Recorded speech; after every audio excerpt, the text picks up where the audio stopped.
Due Date with Bradley Cooper and Robert Downey Jr. What a throwback to a pointless movie. And we might hear a lot about those this week. But welcome back, everybody, to the 2024 top movies from Those Movie Dudes of the year. I'm your host, Jonathan. We are Those Movie Dudes, here to talk about literally the best movies of the year, maybe a stinker, talk about a few fun little categories along the way. But it's good to be back, so let's welcome in my fellow dudes, Nate and Spencer. Yeah. What's up, everybody? What is up, everybody? A little rusty here, a little rusty. Yeah, I don't know what you said in that intro, but I just wasn't ready at all. But yeah, I'm just like, we're Those Movie Dudes, and we're gonna talk about some movies again. We're back after a couple months of a little hiatus. We're back to talk about a bunch of movies that I'm sure we haven't even talked about. And going into these, I mean, this is actually one of my favorite podcasts to do with you guys. We've done, I think, 4 of these now. Just the best of the year recapping, doing our top 10s. I mean, doing some honorable mentions, all that fun stuff, like John said. But for the most part, I don't know your lists. I mean, Nate and I keep our lists private throughout the whole year. And John just leaves us in public. I know, he sends very angry texts throughout the year. It doesn't need to be a big secret. Like nobody cares. It's more an authentic reaction. I literally kept it hidden for this podcast all year long because I didn't want you to know. I didn't want you to know what my top 10 was. But you don't know how often I'm gonna look. Like maybe once a month. I kind of do 5 times know a how day. often you look. Yeah, because every time you look, you send me a really angry text being like, "Fuck your list." Well, I did it one time, and then you explained to me why you did it, and I didn't like your explanation, and then I kind of like reamed you out a little bit, and then I've just let it go. But it still bothers me a lot. I want you to know that, and the fact that Nate also does it is very frustrating. But the I did it unwillingly once, or not unwillingly, unknowingly. It was against your will. Did Spencer have a gun to your head? But the difference between Nate and I, at least with the letterbox and the lists, is I do keep a public alphabetical list of all the movies that I've seen in the year. And so if you really do care, there is a little filter section where you can go like, oh, what is Spencer's highest rated? And so you can kind of see like a rough estimate of my list. But even though I gave a movie a 5 or 4.5, maybe a 4 went a little above my list. I don't know. Who knows? And have I done that and filtered it by your rankings? Yes, I have. Exactly. Nice try. But no, I mean, very looking forward to getting into the top 10 of 2024 with you guys and seeing where we all land with the movies. But before we do that, we do have some housekeeping here because we set out last January, literally like a year ago. Oh shit! It was the end of January. We gave ourselves these personal movie challenges for 2024, and to recap, mine was to try to get to 200 of the IMDb top 250. Nate, what was yours? Mine was to check off and complete every Best Picture winner to have ever won the prestigious award. Daunting. And John, what was yours? Yeah, so I needed to watch, I believe it was 2 pieces of physical media in my collection, and I did that. So 2? It was 15. Like oh no, okay, sorry. 2 was the amount that I ended up watching. Yeah, that's what I figured. My mistake. I got confused throughout the last 12 months. So right out of the gate, I think John last place. You lost. Yeah, no, I mean, I hate to give myself ambitious tasks. Like I wanted to hit 150 movies this year. I ended up hitting 117 new releases. That is, and I'm still pretty proud of that. It's actually less than last year. Damn, so you didn't even come close with your side quest. I mean, 100 is always like, I'm always really proud to get to 100 because there's a lot of shit out there. And by the end of the year, like there's a lot of movies you want to see, but they don't release yet. So like if I had another month, it's like I could watch a lot of garbage and get there, I guess. Well, I see what you're saying because also for those of you guys who don't know John and John's life, the time to really watch all the good movies is when John is knee deep in like 17 fantasy during football season, and he's invested like $500 of his own money in. So this is when he kind of does that like Homer Simpson fade into the bushes for like 4 months during football season, and that's fine. But I feel like you did do a solid job of trying to catch up with. I really tried. There's there's a lot of movies that we will probably talk about tonight that you might be surprised that I have seen. So I We'll think I've see. seen, a But lot of the Oscar films, but yeah, I no, I mean, failed at my yeah, challenge. That's the for sure. challenge of watching 15 Blu-rays is a pretty easy task, and I think Nate and I even grilled you when you suggested that. And we're like, "That's so easy. You could do that in like 2 months." But you 2 really months. He could have done that in a resisted. week if he really Yeah, tried. true. 15 But movies is not that. There's not that many movies. you also randomly got rid of your 4K player and Mhm. just gave up on the challenge because you got rid of it. But I It think wasn't so much that I got rid of it; I just unplugged it. okay, well, same thing. And It never And plugged then it back in. it's So still I you have it. It's just either way. all right. So Yeah. Anyway, but you guys, how did you do on your challenges? Is the real question. I take second place. When I started, I think I had 160 movies watched, and I got up to the highest number I saw on my list when I was tracking it was 187. And then I didn't look for a month, and I went back and I saw I had 179 or something like that. And so they have Wow. removed a bunch of movies from the top 250. It was just ever changing. So it was hard to keep up with the challenge. So I didn't end up getting to 200, but I mean, I got up to close to 190.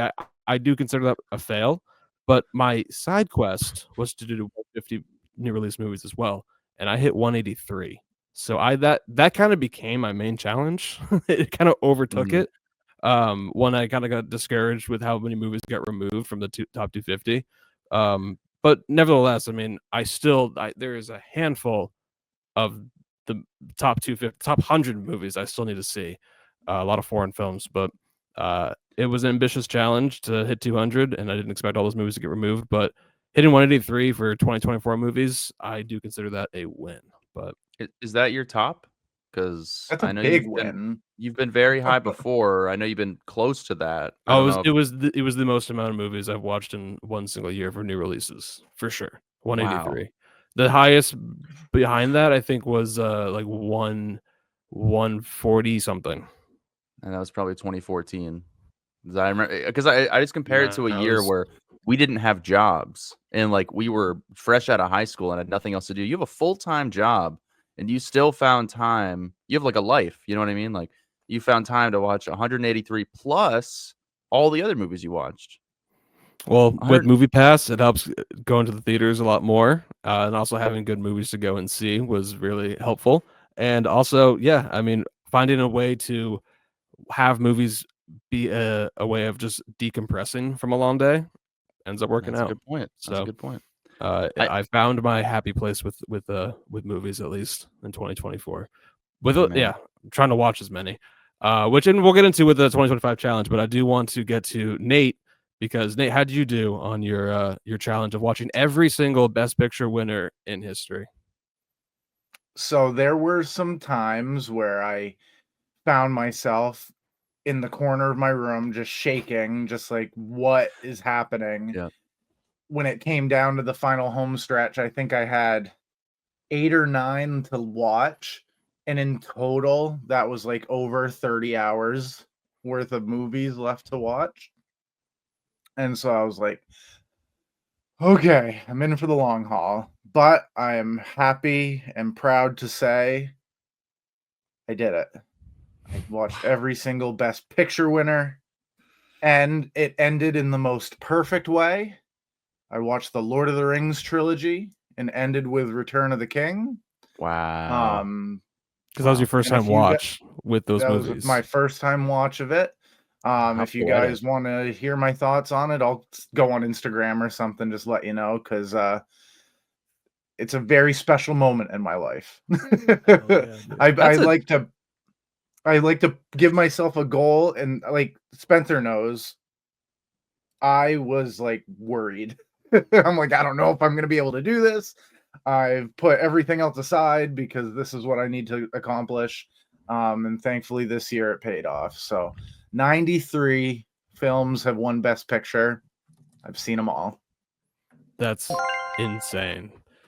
I know. I I didn't mean, have a that's side quest. If it was 150 2024 films, I bombed that side quest. I had 52.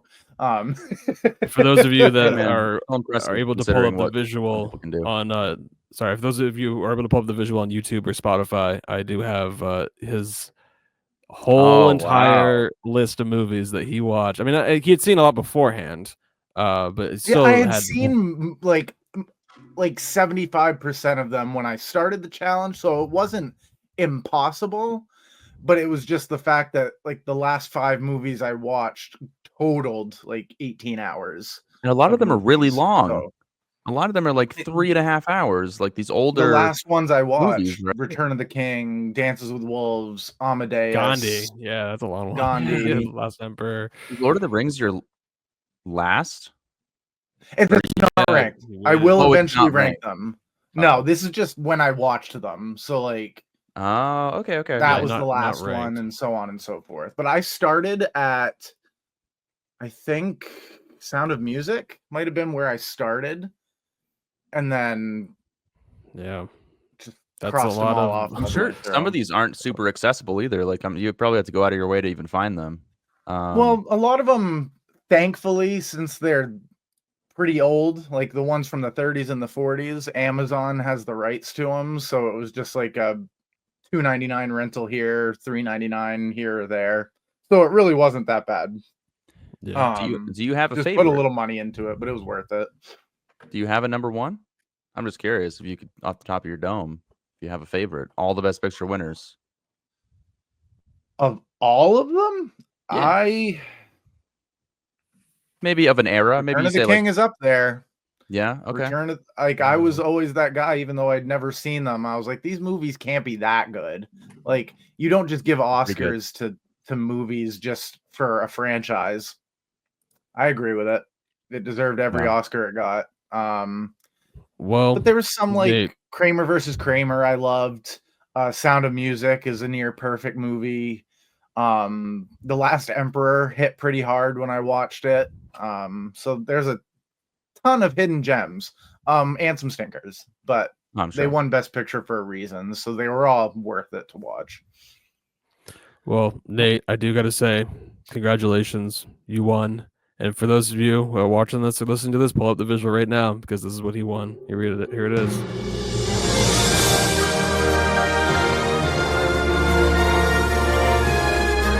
Own Oscar that will be delivered to him. I'm so thankful. Like, I have just a proxy right now. This is my Oscar right now. Oh, thank you. Best I can do for myself. Imagine I just have one. I'm like, oh, look at that. There you go. But yeah, it is an honor and a pleasure. I am gonna make a push for next year too. I'm ready for it. And we're cut for time. Okay, moving on. And that's where we need to bring this to an end right here, because what is the new challenge going into 2025? What is our personal movie challenge? Now that there's stuff on the line here, I mean, you could win a fucking cool little Oscar statue. I mean, John, you probably gonna like you sent me that, and I was like, here's what. Can you guys help me here? Because I don't want to do a physical media challenge personally. I don't think you should. I don't think I should. I think what I want to do is like, let me say I pick my top 3 directors, top 4 directors, top 5 even. And for all the movies I haven't seen of those directors, I watch those. Like, let's say it's like Nolan, Tarantino, Scorsese, Spielberg, and I don't know, somebody else. What about you have to watch a Oscar-winning film from every letter of the alphabet? So that's only 26 for the whole year. Not Best Picture, not Best Picture. Okay. No. Like, say you watch Suicide Squad. It technically has won an Oscar, so that could be your S. Or do like movies you haven't seen before through the alphabet. That's an interesting challenge. I don't hate that. I just want it to be something like, I want to look forward to every movie. I don't want to be like, oh, I'm not looking forward to doing this. I was going to suggest, how about doing every single Nicolas Cage movie? Ooh. And you expect me to just not look Nicolas forward Cage. Just Nicolas Cage. That's an insane every single challenge. Nicolas Cage movie. I might hate Nicolas Cage. And that's after including that. the I don't want to 80s feel that way. ones that he was just a cameo in, like Fast Times at Ridgemont High. Yes, that counts. That counts. Fuck, Yeah, I mean, it wasn't there like 100 or more. Like that's, he's got a lot. and Yep. would I get an award of like a golden Nicolas Cage if I did it? I would try my best would to get have- like a cameo appearance from Nicolas Cage. I was gonna As say a at personal the thank very you. least. No, He's my just gonna- reward should be National Treasure 3 gets made. I mean, No, it's with just Justin going to be the Bartha, Ryan Oscar Fisher, John statue, Boyd. but it's going to have a Con Air wig glued on it. Okay. Holding a bunny in a box. Just This could be a Photoshop picture of Aaron Rodgers as Nicolas Cage from Con Air. Except that actually happened, so it wouldn't be Photoshop. you No, I don't initially know. suggested it was a physical media challenge, though. You had suggested watching every single movie that you don't own in your collection, which made sense. Or you mean But every single movie I own but I haven't seen? I think it was what you mean to say. that's what I mean. Yeah, sorry. Yeah, Yeah. every movie that you own that you have not seen,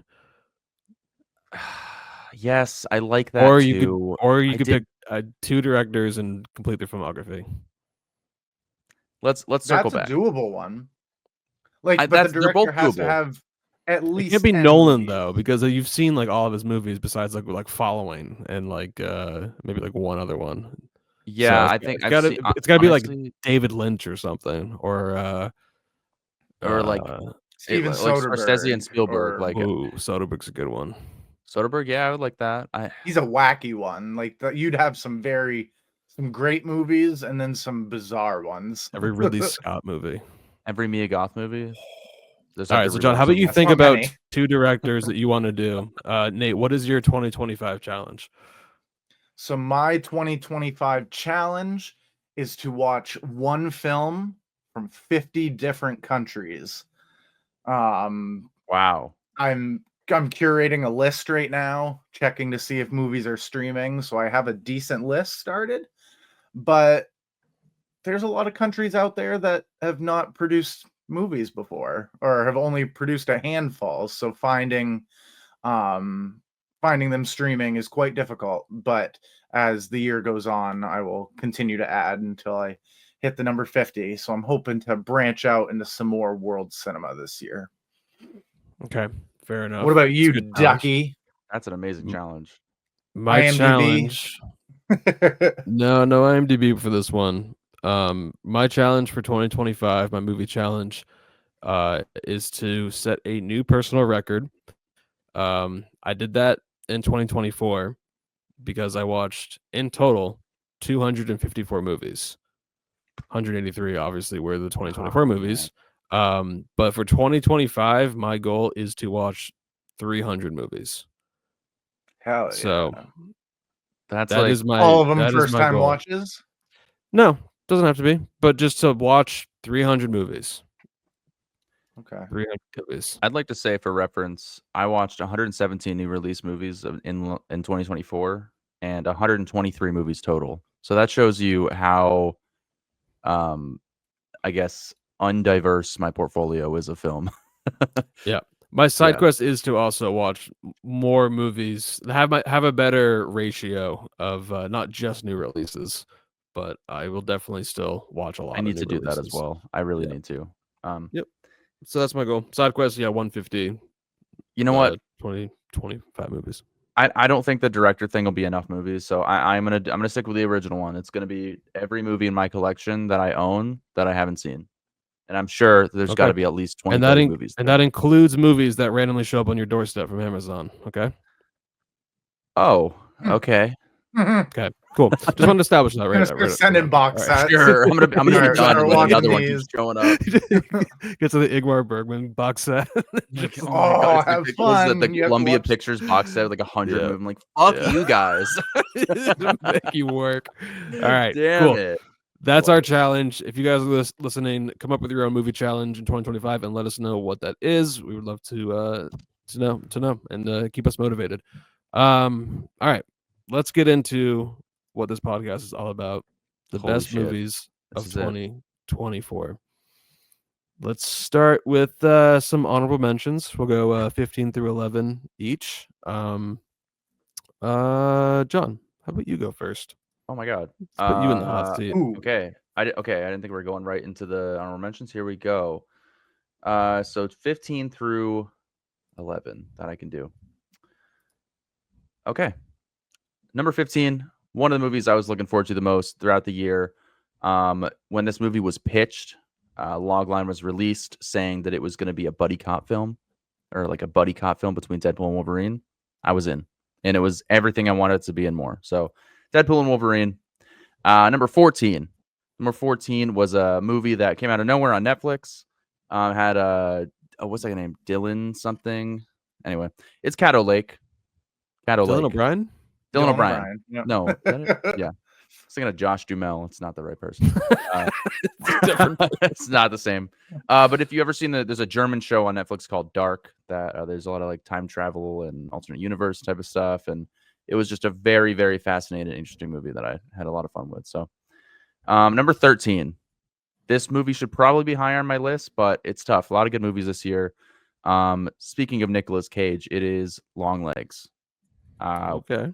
One of the scariest movies of the year. I'm sure we'll be able to talk about it a little bit later, but fucking phenomenal movie. I wish I could put it higher. Maybe I would if I had more time to think about this list, but it sits at 13 right now. Number 12. I spent $20 on this to see this in Sundance last year. Has Laura Linney being a total bitch. Woody Harrelson's in there. Wow. And you know what? These coming of age movies are really good for me. They hit me at an emotional level, and this is one of the few movies that genuinely made me like sob. So it takes a lot for a movie to make me do that. It's Suncoast. Number 12, Suncoast. Okay. Number 11. This movie is like the hour and a half leading up to the very first Saturday Night Live in the 70s. Okay. An ensemble movie. I absolutely loved it. Saturday Night. There you go. Putting them all up there. Nice. All right. Deadpool and Wolverine, Caddo Lake, Long Legs, Suncoast, and Saturday Night. I am shocked that Suncoast is that high on your list. You saw 112 movies? 117. 17. And it is my number. Suncoast. Hulu original. Love it. Well, you did see it was a Hulu original after I put it up there. Yeah. All right. Cool. All right. Yeah. All right. Solid start. I would have thought maybe like one of these movies would have been in your top 10. So it looks like it missed. I thought I'm guessing that one was probably Long Legs, but tight race this year, guys. I think I'll have some more surprises to come, but I'd love to hear yours. All right, Nate, you're up. I'm kicking myself right now because I didn't add Saturday Night to my list. It's not too late. God damn. And that would screw up my entire top 10. I saw your reaction when I said it. I was like, oh. That kind of sucks. Yeah. Okay. So, number 15, little gothic horror romance with Robert Eggers' Nosferatu. Beautiful movie theater experience for phenomenal performances from the entire cast. Number 14, going on the religious side of things with Conclave. Ray Fiennes, fantastic. John Lithgow, very hateful. Isabella Rossellini, not the biggest performance, but definitely had some scenes where she was very powerful. So that's at 14. Number 13, strange one, Kinds of Kindness. Nice. Okay. Very good use of cast and different storytelling and just very unique way of shooting a movie and telling a story. Number 12, Zendaya, Steal My Heart with Challengers. Nice. Oh, nice. Not quite in the top 10, but it deserves all the praise because that movie was literally a tennis match going back and forth the entire time. And number 11, as John has already mentioned, Deadpool and Wolverine. How can you not put this as an honorable mention with how much it made me laugh? All of the cameos that happen. And then when everyone thinks he's going to say Avengers Assemble, he says Flame On. Just yes. Yeah. Oh my God, bro. Yes. So awesome. Yeah. Damn. That's awesome. Conclave and Nosferatu, I honestly would have thought would be in your top 10. So I'm very curious to see what films beat it. There's some different ones, like I had just said, Saturday Night probably would have cracked it, but there were some that left me with a different feeling after the experience in the theater, so or not in the theater. So both of you guys had Deadpool and Wolverine in your honorable mentions, and just for comparison, it's number 72 on my list. But like, that's not bad. That's not bad Out at of all. 108, I've seen a lot of movies. That's the thing. Where does looking the at my 3.5 start? Like, where does the 3 start for you? So Deadpool and Wolverine got a 3. Okay. Where like my list starts to go rotten is honestly where you 110, 109, 108. So you watched I like a lot of movies. That's good. You watched like 90 movies that were just. I had a really fun time with Deadpool and Wolverine. It's just for me, it's just like I don't really ever want to rewatch it for some reason. I just was like, I got what I got from it, and it was a fun time. I don't want to make the theme park roller coaster ride comparison, but it kind of just felt like I don't know. For me, I mean, cameos for cameo's sake. Super fun though. Feeding but the fans. yeah, the whole movie's fan service, but that's exactly what I wanted it to be, and that's because I'm a little bit of a fanboy. So here we are. Love it. Yeah, right. Nate, I had I'll say that I had Conclave as my 16, so it just missed the honorable mentions. I really that movie like surprised me a lot. Very tense, very tense, super, and it's honestly cool thrilling. how they vote in a new pope. Very also interesting. Incredible visuals and the cinematography with that movie. And the score amazing, is so sick. Loved Conclave. All right, so going to my honorable mentions, I'd be surprised if you've even heard of the first two. This movie is number 15. It's called Ghostlight. It was a movie from Sundance from last year, but this guy was nominated the lead. He was nominated for an Indie Spirit nomination, so I ended up watching it through that.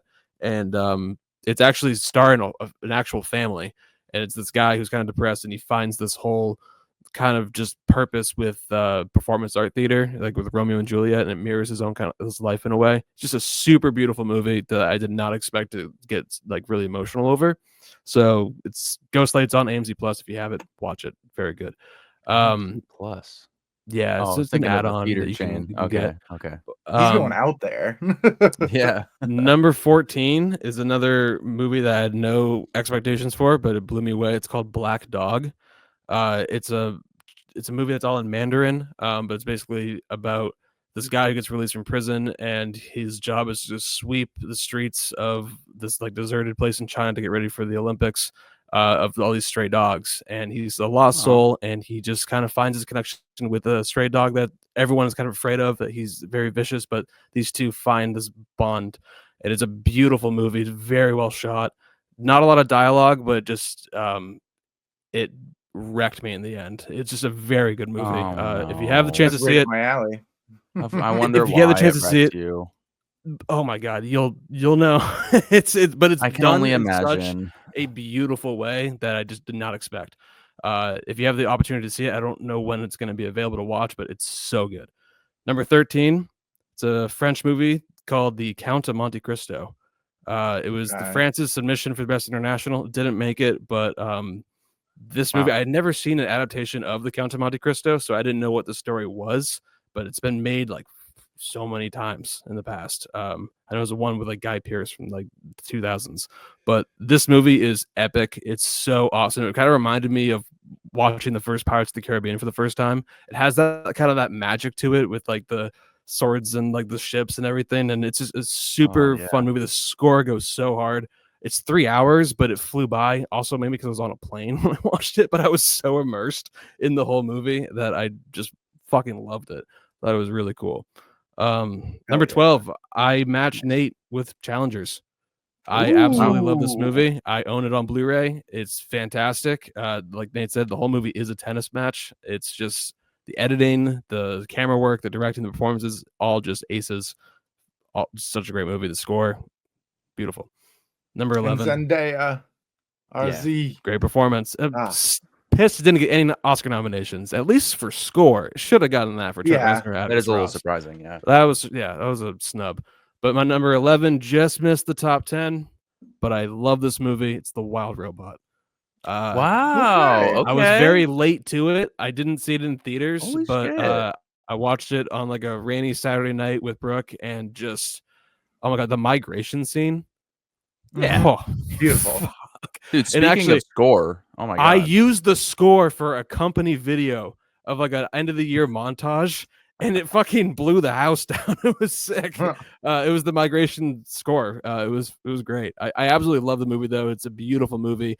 It's a kids movie that deals with death in a way that I was kind of shocked by. I was just like, that's very clever and like a very cool teachable way for kids to learn about death. Yeah. And yeah, just I loved it. It was great. So just missed my top 10, but those are my 15 through 11. Did not expect you to have Wild Robot above where I had. I had it at 20, so that's amazing. Yeah, Love to see that, man. I love that movie. So Mine's all at right. 44, but I didn't really curate that bottom part of my list, so it's definitely in the upper half. Awesome. All right, here we go. Well, back to what John, you started. So John, you're number 10. What do we got? Okay.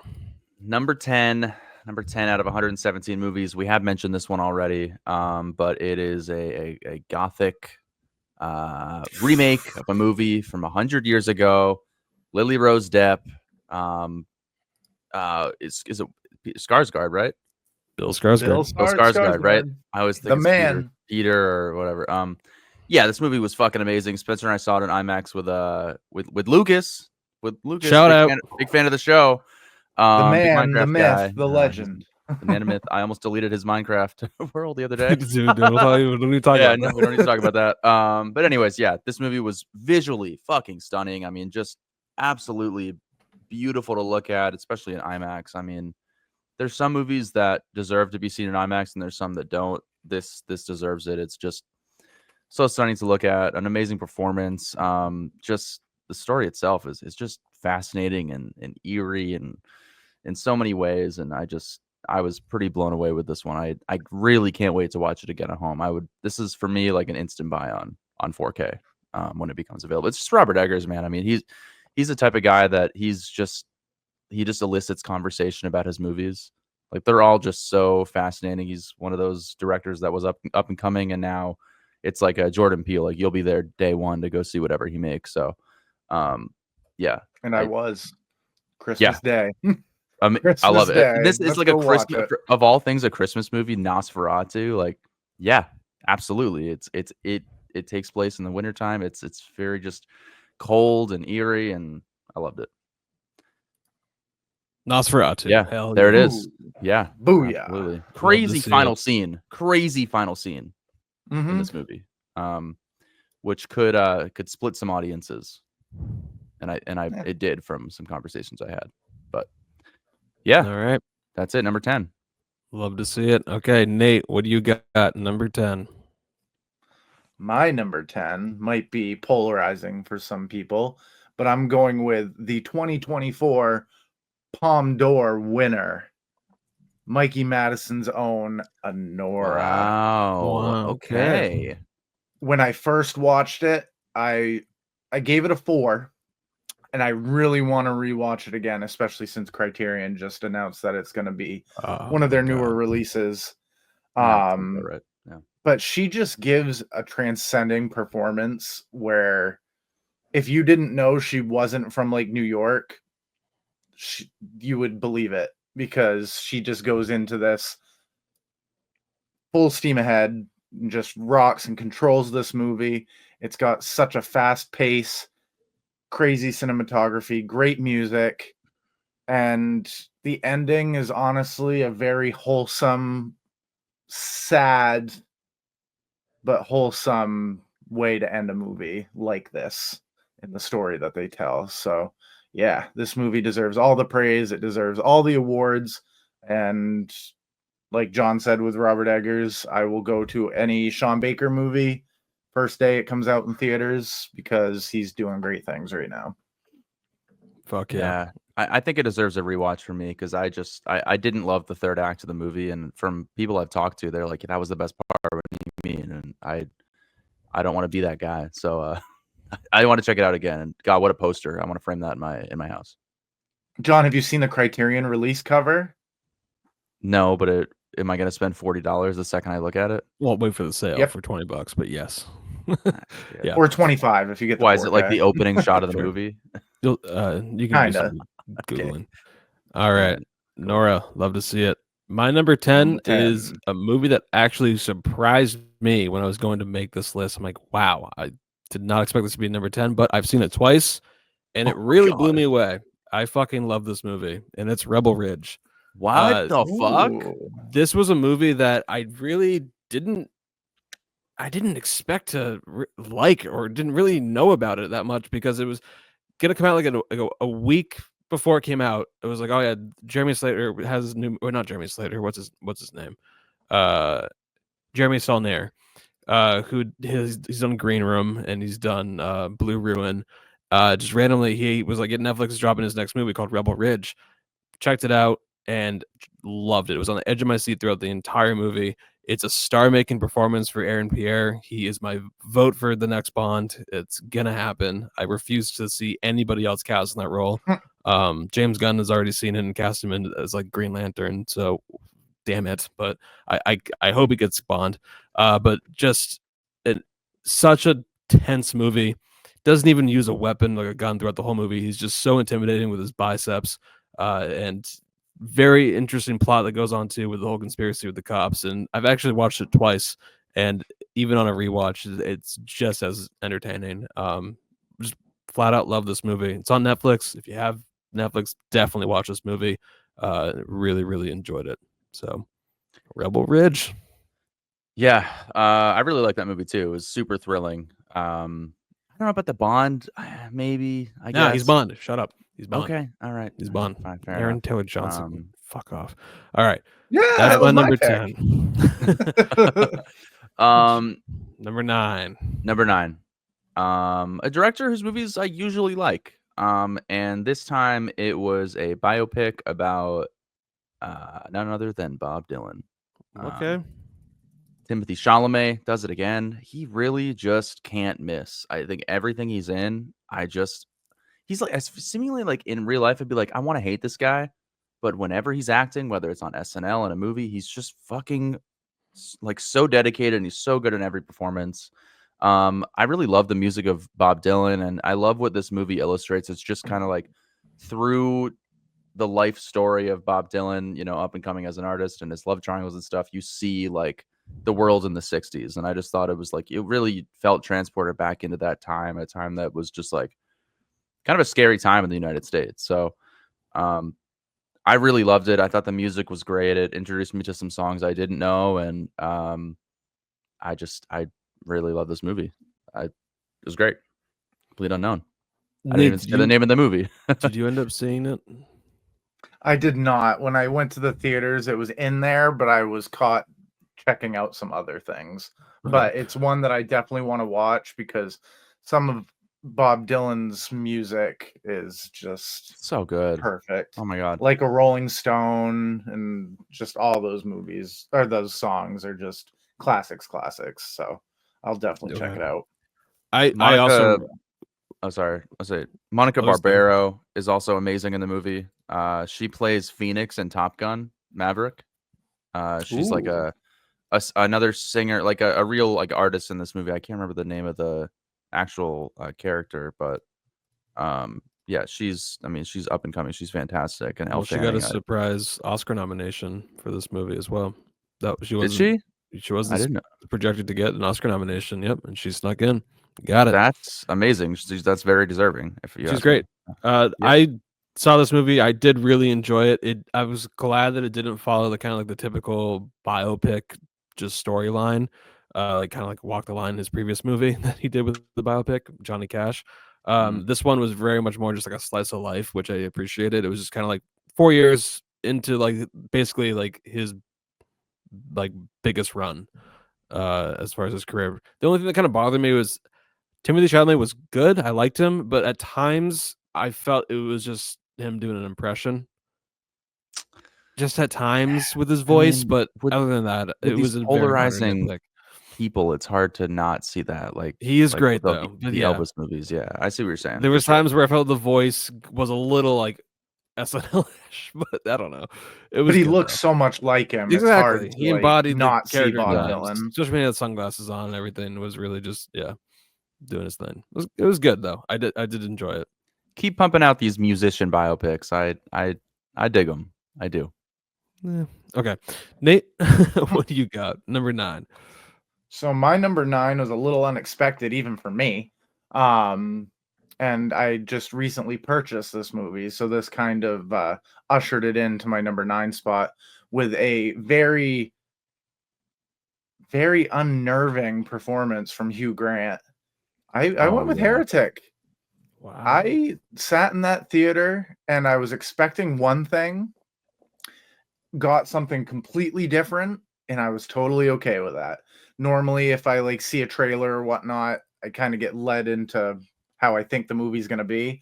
But then when it started to unravel and it started to play with the different ideas about religion, and then he somehow compares religion to Monopoly, that just sucked me in.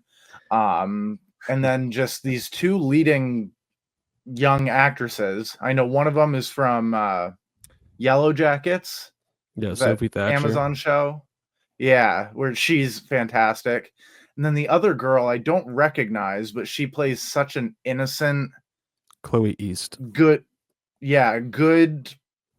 just a good girl. And how they're both able to kind of fight back against Hugh Grant, who's just, huh? No, it's she's just a good girl. She's in the Fablemans too. Okay, don't make it weird, guys. Okay, she's just a good little religious.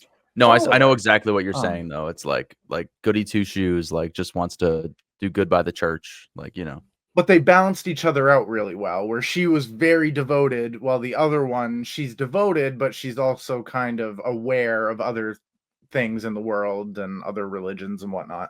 But Hugh Grant steals the show with this one, with a performance that I've never seen out of him, and who knows if we'll ever get it again, but I welcome him into the horror genre.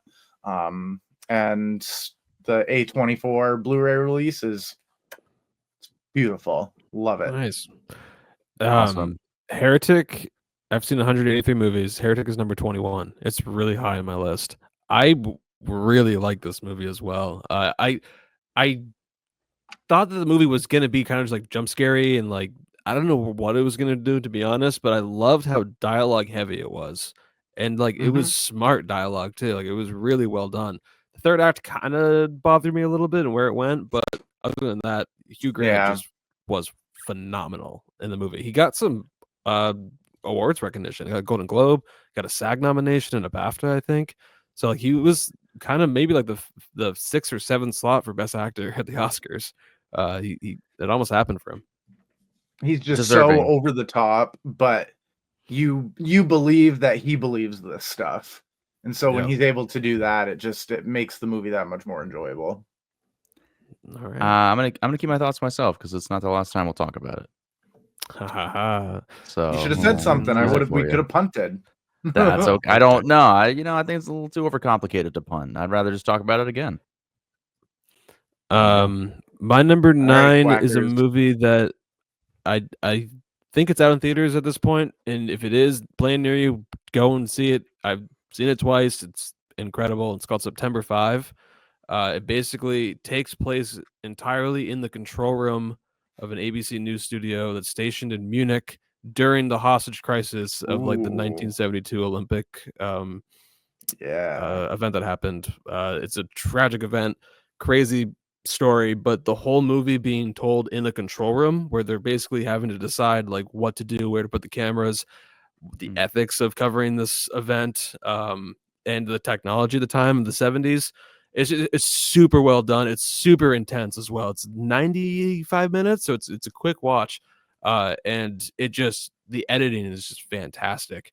And you're on the edge of your seat throughout. Great performances as well. I think it got a screenplay nomination, or it got 1 or 2 nominations, but it's just a really, really good movie. And it also would pair brilliantly with Steven Spielberg's movie called Munich, because that takes place in the aftermath of how are we going to deal with our retaliation, and they send out a bunch of hitmen. And that's what Steven Spielberg's movie covers. This movie is the event and the news station covering it. Very good movie. If it's playing near you or if it's comes to streaming and you have access to it, watch it. You will not regret it. Very good movie. Is this when they're is it the hostage situation in like the Olympic Village? Yes. In like a hotel? Okay. Yeah. Okay. And they're a block 'Cause away. I met a guy in college who worked for ABC who was covering that event as it was happening, and they had like a camera guy or a sound guy or something hiding in a dumpster trying to get like sound, and he almost got caught by people, like armed people, and They were only allowing like Olympians in, and they had a guy dress up as an Olympian. They had the guy make a fake name tag, and just so he could like do like runs of bringing film canisters to a handheld camera so they could get footage that while they were there. And he kept on running back to the station, delivering it. They had to like, Oh my God. they had to Why does develop this the guy keep film, coming and pick it going? out, and everything. It's really cool. Especially, I mean, we all I don't know about Nate, but John and I took a studio class of like doing like live studio operations with like live performances and everything and news stuff. And it's just crazy being in that control room in the 70s and just dealing with that crisis. It's just a very fun watch. So give it a look if you guys. I tried to watch it the other night because I was like, what give me 2 or 3 movies, like what do I have to see that has a chance of making my top 10? And I couldn't find this movie anywhere. So I ended up watching Sing Sing instead, which ended up in my top 20. Okay. I was able to find that one. Well, that was my number 9. Back to John. Your number 8. What you got? My number 8 is just one of the most wholesome movies you could ever watch. A movie that I've recommended to any family member who's like, what movie should I watch? Like, I don't know. It's Thelma with June Squibb. I think Spencer watched this. I don't know if it was Sundance last year. It's Thelma with June Squibb. It just this movie about I believe it's been so long since I saw it, but she gets a phone scammed. She's 93 years old. And it's basically her escaping from like a nursing home, trying to find this guy who scammed her, who works at like an antique shop, and it's her family that's trying to keep her from doing something ridiculous. And it's just hilarious. I saw my own grandmother. There's so many mannerisms that she did in the movie that just reminded me of just silly things that old people do, and how they just they feel young and they just want to go do things, and their family doesn't let them do it. And so wholesome. Like if you haven't seen Thelma, it's such a just an enjoyable watch. Just grinning from ear to ear. Watch this with my dad and Choki, and it was just amazing. So Thelma, it's a great movie. So good. Yeah, it's good. There's nothing wrong with this movie. I had that online Sundance virtual screening of it last year and loved it immediately. And it did so well. It got picked up by like Bleecker or whatever, and they released it in theaters. Did pretty well in theaters, and it caught on. She got an Indie Spirit nomination. So it's super, like you said, wholesome and enjoyable movie. Very funny too. It's just like a 93-year-old like action comedy. Like you don't expect that. Quite literally, yeah. That's cool. on a scooter or on a on this like really nice whatever the scooter is that old people have. That like steals from another guy at the nursing home, and it's great. You take matters in your own hands. You gotta respect it. Yeah. All right. Nate, you're number 7. 8. Number 8. You're number 8. Nate, number 8. So my number 8 from Nate is one that seems like it could happen tomorrow if things just went sour. If the country just kind of imploded on itself and we weren't sure what the fate of our country was going to be. So it was a civil war. Oh. Yeah, with Kaylee Spaney and Kirsten Dunst and Jesse Plemons and the big old guy from Dune. I don't remember what his name is. But just seeing Kirsten Dunst's character change throughout the entire story, where she's a photographer, a war photographer. She does news reporting, does all this horrific photography that you think would shake someone like her. And it doesn't until you see things happen throughout this movie where they're storming the Capitol, they're going to the White House, they are trying to avoid a guy who's sniping from his house. and they have to sneak by it, and he's just sniping at them for what seems to be no apparent reason. This movie was as close to what I feel a civil war in America could actually be. And just all out uprising and just great performances all around. Kaylee Spaney, she fit in very well as this young wannabe photographer, and how she evolves throughout the story as well to kind of take the place of the Kirsten Dunst character. All to get the money shot. She just needs to get that one shot and she's set. But it's about more than that, about people, leadership, everyone being on the same page and what can happen when shit goes awry. So yeah, Civil War for me was my number 8. Pretty high. I think, yeah, it's high. Nate, again, I only saw 50 something movies, so but I mean, for me, it's in my top 20. So I love Civil War. I think it was probably one of my most anticipated movies going into the year. Just it's Alex Garland or Yep. Alex Garland, right?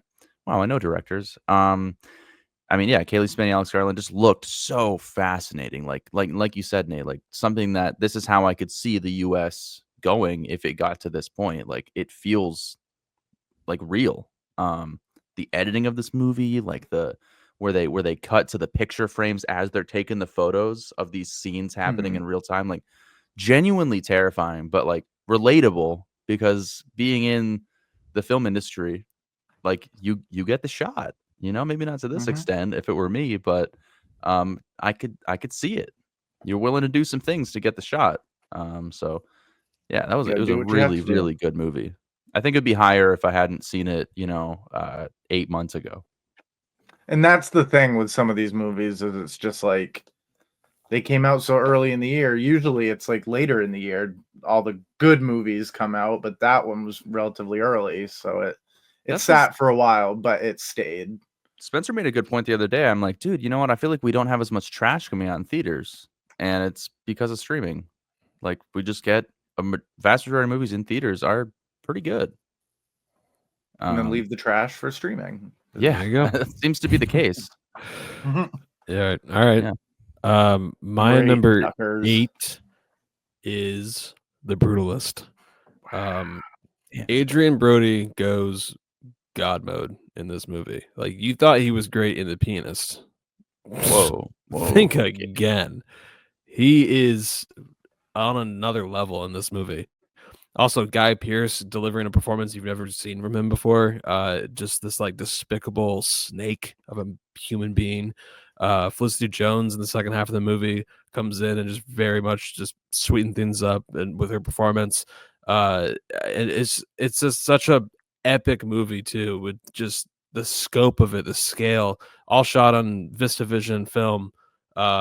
It looks beautiful. It's a long movie, but the length didn't bother me whatsoever. Second half is a little different than the first half. First half flies by and like feels like less than an hour.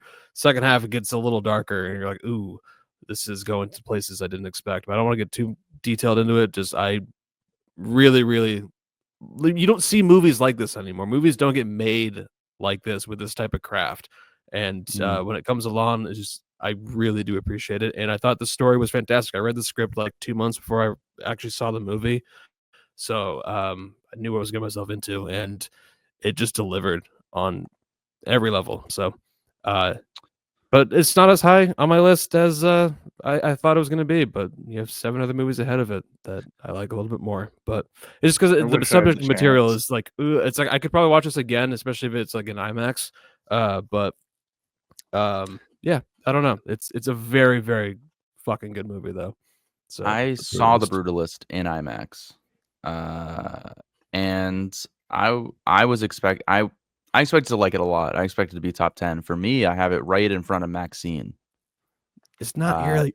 I could see that though. It's not my cup of tea. See that. It's not your cup of tea at all. Like I liked Carry On more than that. I liked Wolves more than this movie. I liked Here more than this movie. That makes sense. I liked Immaculate with Sydney Sweeney more than it's like exactly. Maybe I raised it. I don't know. It's a long fucking movie. I mean, the subject matter is brutal. Adrian Brody's amazing, of course. I mean, and Guy Pearce. I can't believe that was fucking Guy Pearce. Like, so, but it is a testament to film, amazing filmmaking. Like, so, yeah, I'm glad to see it. I'm glad to see it on your list. I think it does deserve to be on somebody's list that high up. Just not mine. Loved it. But it was like fantastic. 3.5. If Like, it's it's a playing very near good you, movie. go and see it for sure. I wish I had the chance to see it. That would have been. You will. Probably It's playing near 10. you. It's playing near you. Yeah. Just go on your next free day. Well, when I went to go check, it had no show times, so I was like, "Oh, No. It's January. They're like January, February. All these movies are gonna be like they're gonna be in the theaters. All right. Yeah. There you go. Number 7. So my number 7 is a movie we already spoke about in detail. It is Hugh Grant in Heretic. This is a movie that I saw with some friends that were visiting. I had tickets for us to see Gladiator, and I was like, "Oh my god, we're gonna go see Gladiator 2. Yes, I'm so excited!" And we were at lunch, and they were like, "Can we just go see Heretic instead?" I was like, better choice.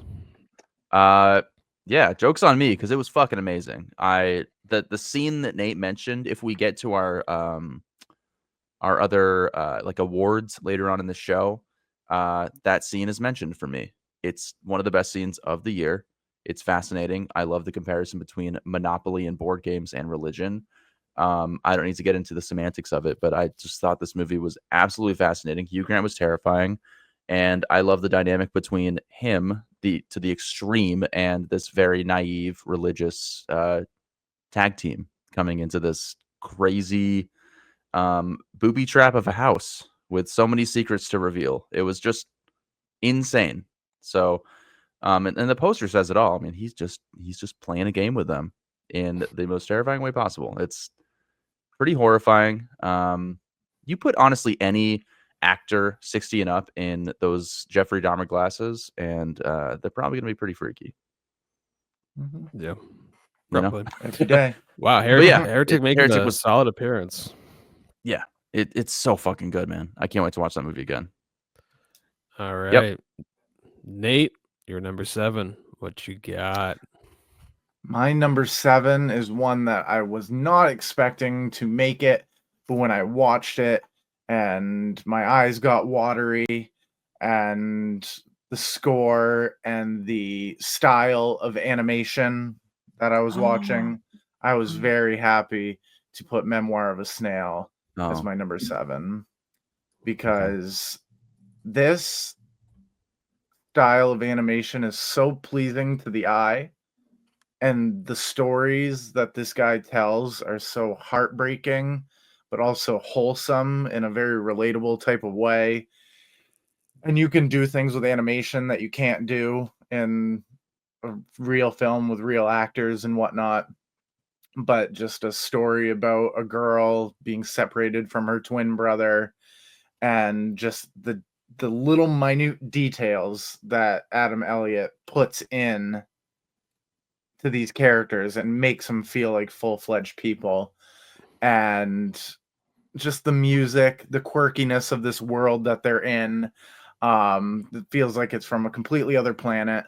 And I know it's been forever because he directed Mary and Max, and this is his second, and I will check out anything else that he makes, especially if it's in this style, because I know he's going to put all the effort into it. It's going to be a great 14 story. Years. That's all. Yeah. And if he does, that's fine, because I know he's putting his heart into it, and it's probably going to be something I'm going to love. In this case, I had such a good time. Watery eyes galore, and just a very wholesome way that it ended, where I like pumped my fist in the air because I was excited. I was like, yes, snails, love them. Never would have thought a snail would have been like in my top 3 favorite animals. But well, have you seen Turbo? Because what a movie for snails. And see, that's exactly the difference in the podcast. The brutalist. That's why we cover every corner. Yeah, exactly. There we go. Yeah. Oh man. But Memoir of a Snail. That's my number 24 of the year. I love the movie, and it's like you're watching a legit like art project on the screen. It's like it's not fun. Went into it. No, it's fucking exactly bleak. What it is. It is Yes. a bleak ass You guys movie. love It's bleak movies. That was But my it's issue got with heart. Brutalist. It has a Yeah. lot of heart, and that's what brutal. like I thought the some Brutalist movies wasn't are so entirely out bleak. there and over the top that Super they bleak. don't have the emotion, but this one does, and it's just obvious throughout that this guy cares and he's willing to put his heart and soul into whatever he does, and so it deserves to be recognized. Speaking of animation, my number 7 is Flow. This guy did this movie on his laptop and he got 2 Oscar nominations, and it's well deserved. It's a very simple movie, just follows these animals in the aftermath of a tsunami, just trying to survive, trying to get by. And it is so beautiful. The animation is a little like PS2 graphic-y, but it's still like Ooh, it works. hey. It's very just I love this movie, and I did not expect to get so emotionally invested with this cat. It made me want to go fucking buy a cat at the end Thank of the you. movie too. Like it was such a I just not expect to get swept away by this movie, but I absolutely loved it, and it's 80 minutes. Swept away. It's a very quick watch, so it's worth it if you can go and rent it. I think it's on Amazon and Apple now, but it's awesome. Great movie. Flow. And it's I'm your right number there with 7 too, Spencer. John. Flow, yes. I wasn't sure if you heard me. Yes, Flow is also my number 7. Spencer said that this was not only his number 7, but Remy's favorite movie of the year, He if was not maybe at least the most very captivating for invested. him. Remy is a mini Australian Shepherd. But anyway, yeah, Flow was amazing. It was fucking mesmerizing. There's some films with dialogue, like really well written dialogue, that aren't as immersive as this movie that had no dialogue. I mean, it was so beautiful to look at. The score is incredible. I love kind of the idea of also like imagine the Earth void of humans. They did what they did. The polar ice caps have melted, and these animals are left to pick up the pieces. Just so cool. It's an interesting concept. They give you just enough of that, and you're just it's like a slice of life from a cat's perspective, and a cat that is much like my own cat that wants nothing to do with the other cat living in my house, but this cat's forced to live with these other animals, and it was just a kind of fun, just a fun concept to enjoy as a watcher, and it's just cool. Just really beautiful movie. So Highly recommended. yeah. Flow. If you have a pet, Cool. they will gravitate toward this. I promise. I don't care if you have a gerbil or a fish. Bring the tank out and put it on the table and see if they watch it. They probably will.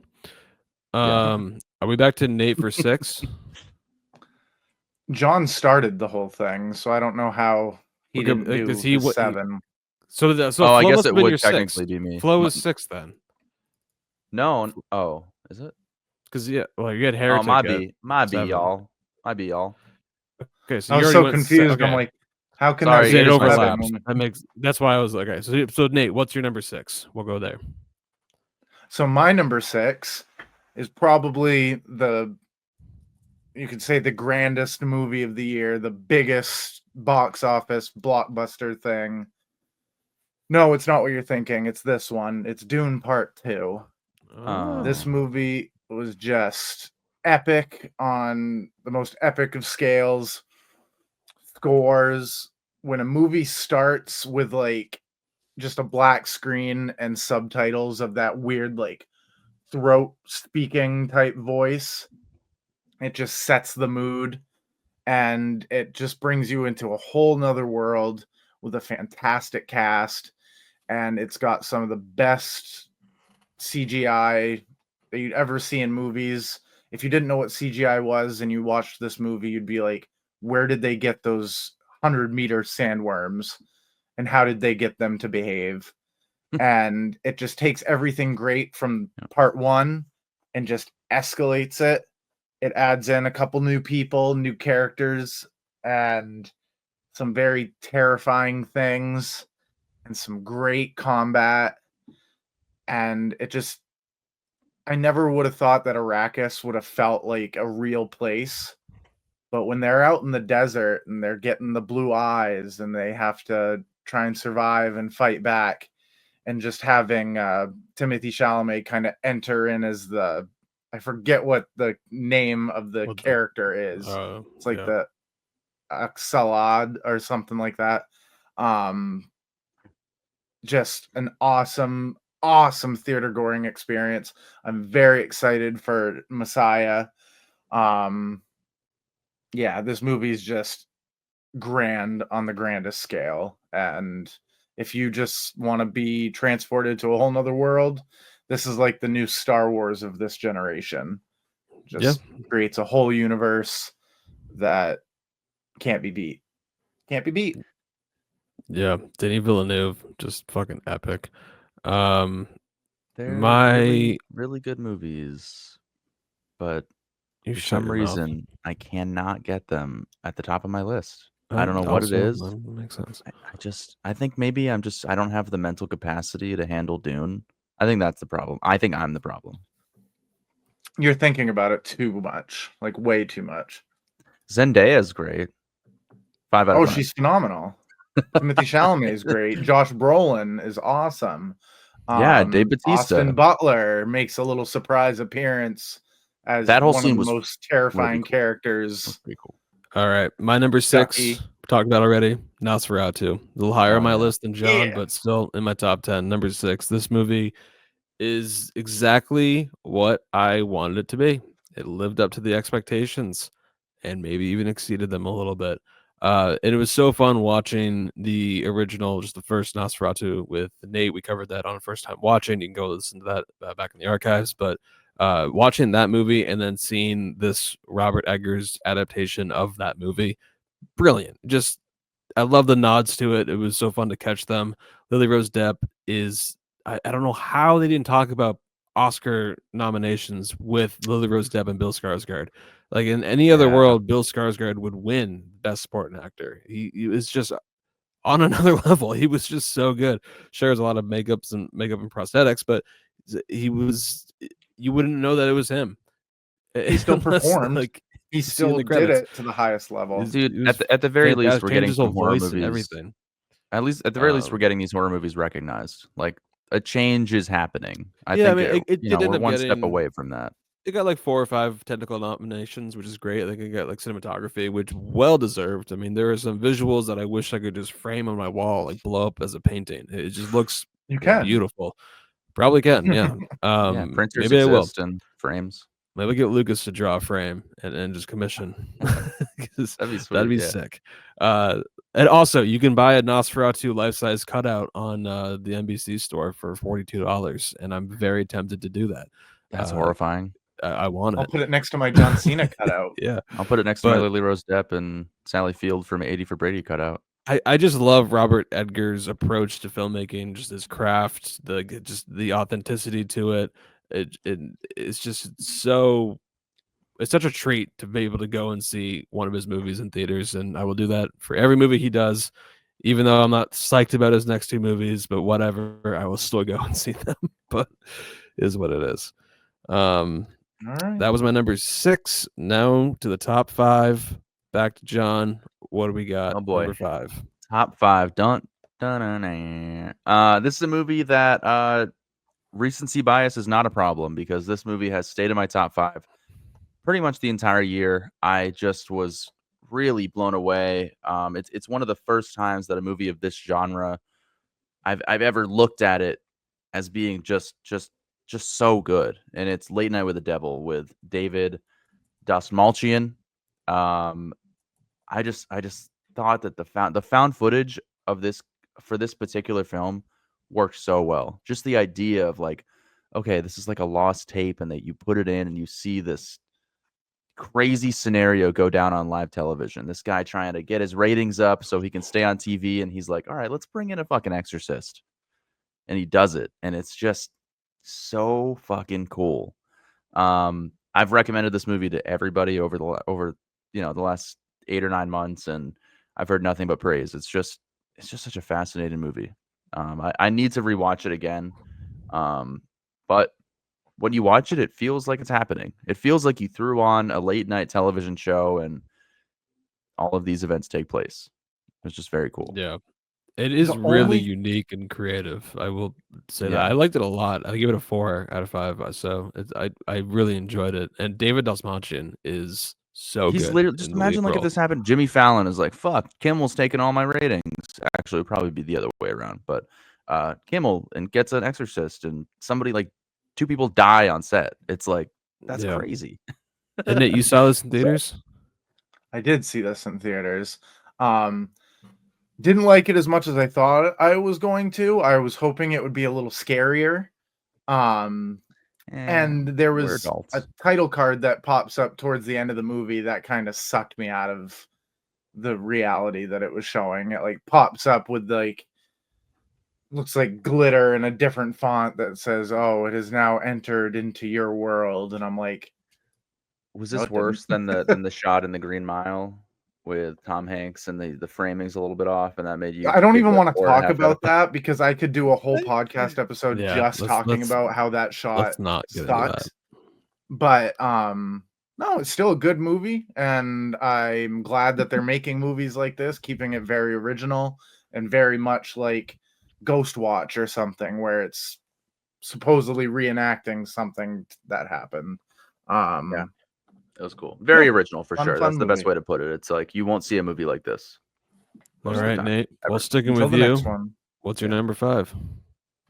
So my number 5 is actually the most recent 2024 film I've watched to be on this list. It's one that has not been mentioned yet in any capacity, so I'm kind of happy about that.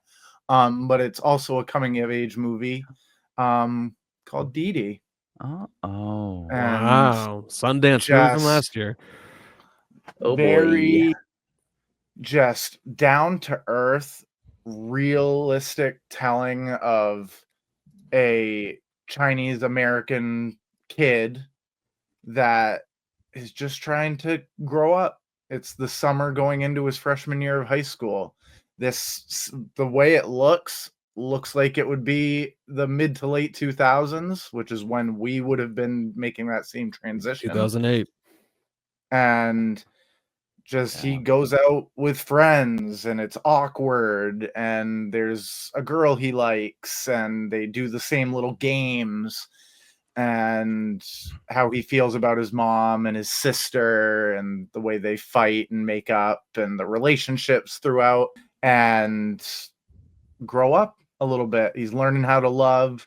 He's learning how to deal and talk with his mom, who gives a fantastic performance, and they have a scene in this that made tears go.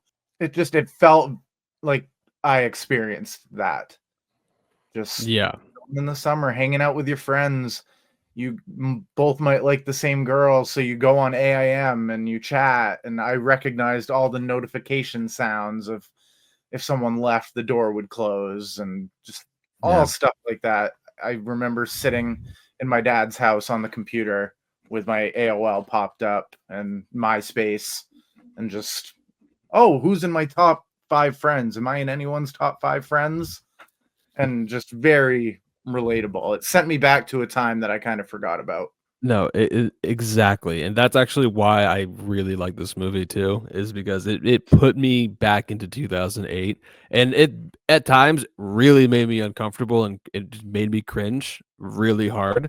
But it's a testament to the filmmaker though. Like he really transported you back, especially because we were all that age in 2008 in middle school. And middle school fucking sucks. And this movie did a great job of captured that. It kind of reminded me of like the boy version of 8th Grade, the Bo Burnham movie that he made a couple years ago. Reminded me a lot like that, just like super like awkward and cringe. It's a very weird stage of life where you're struggling with a lot of different emotions, and I thought that this movie tackled that in a very, very good way and very relatable way, realistic. So yeah, great. That's why great pick.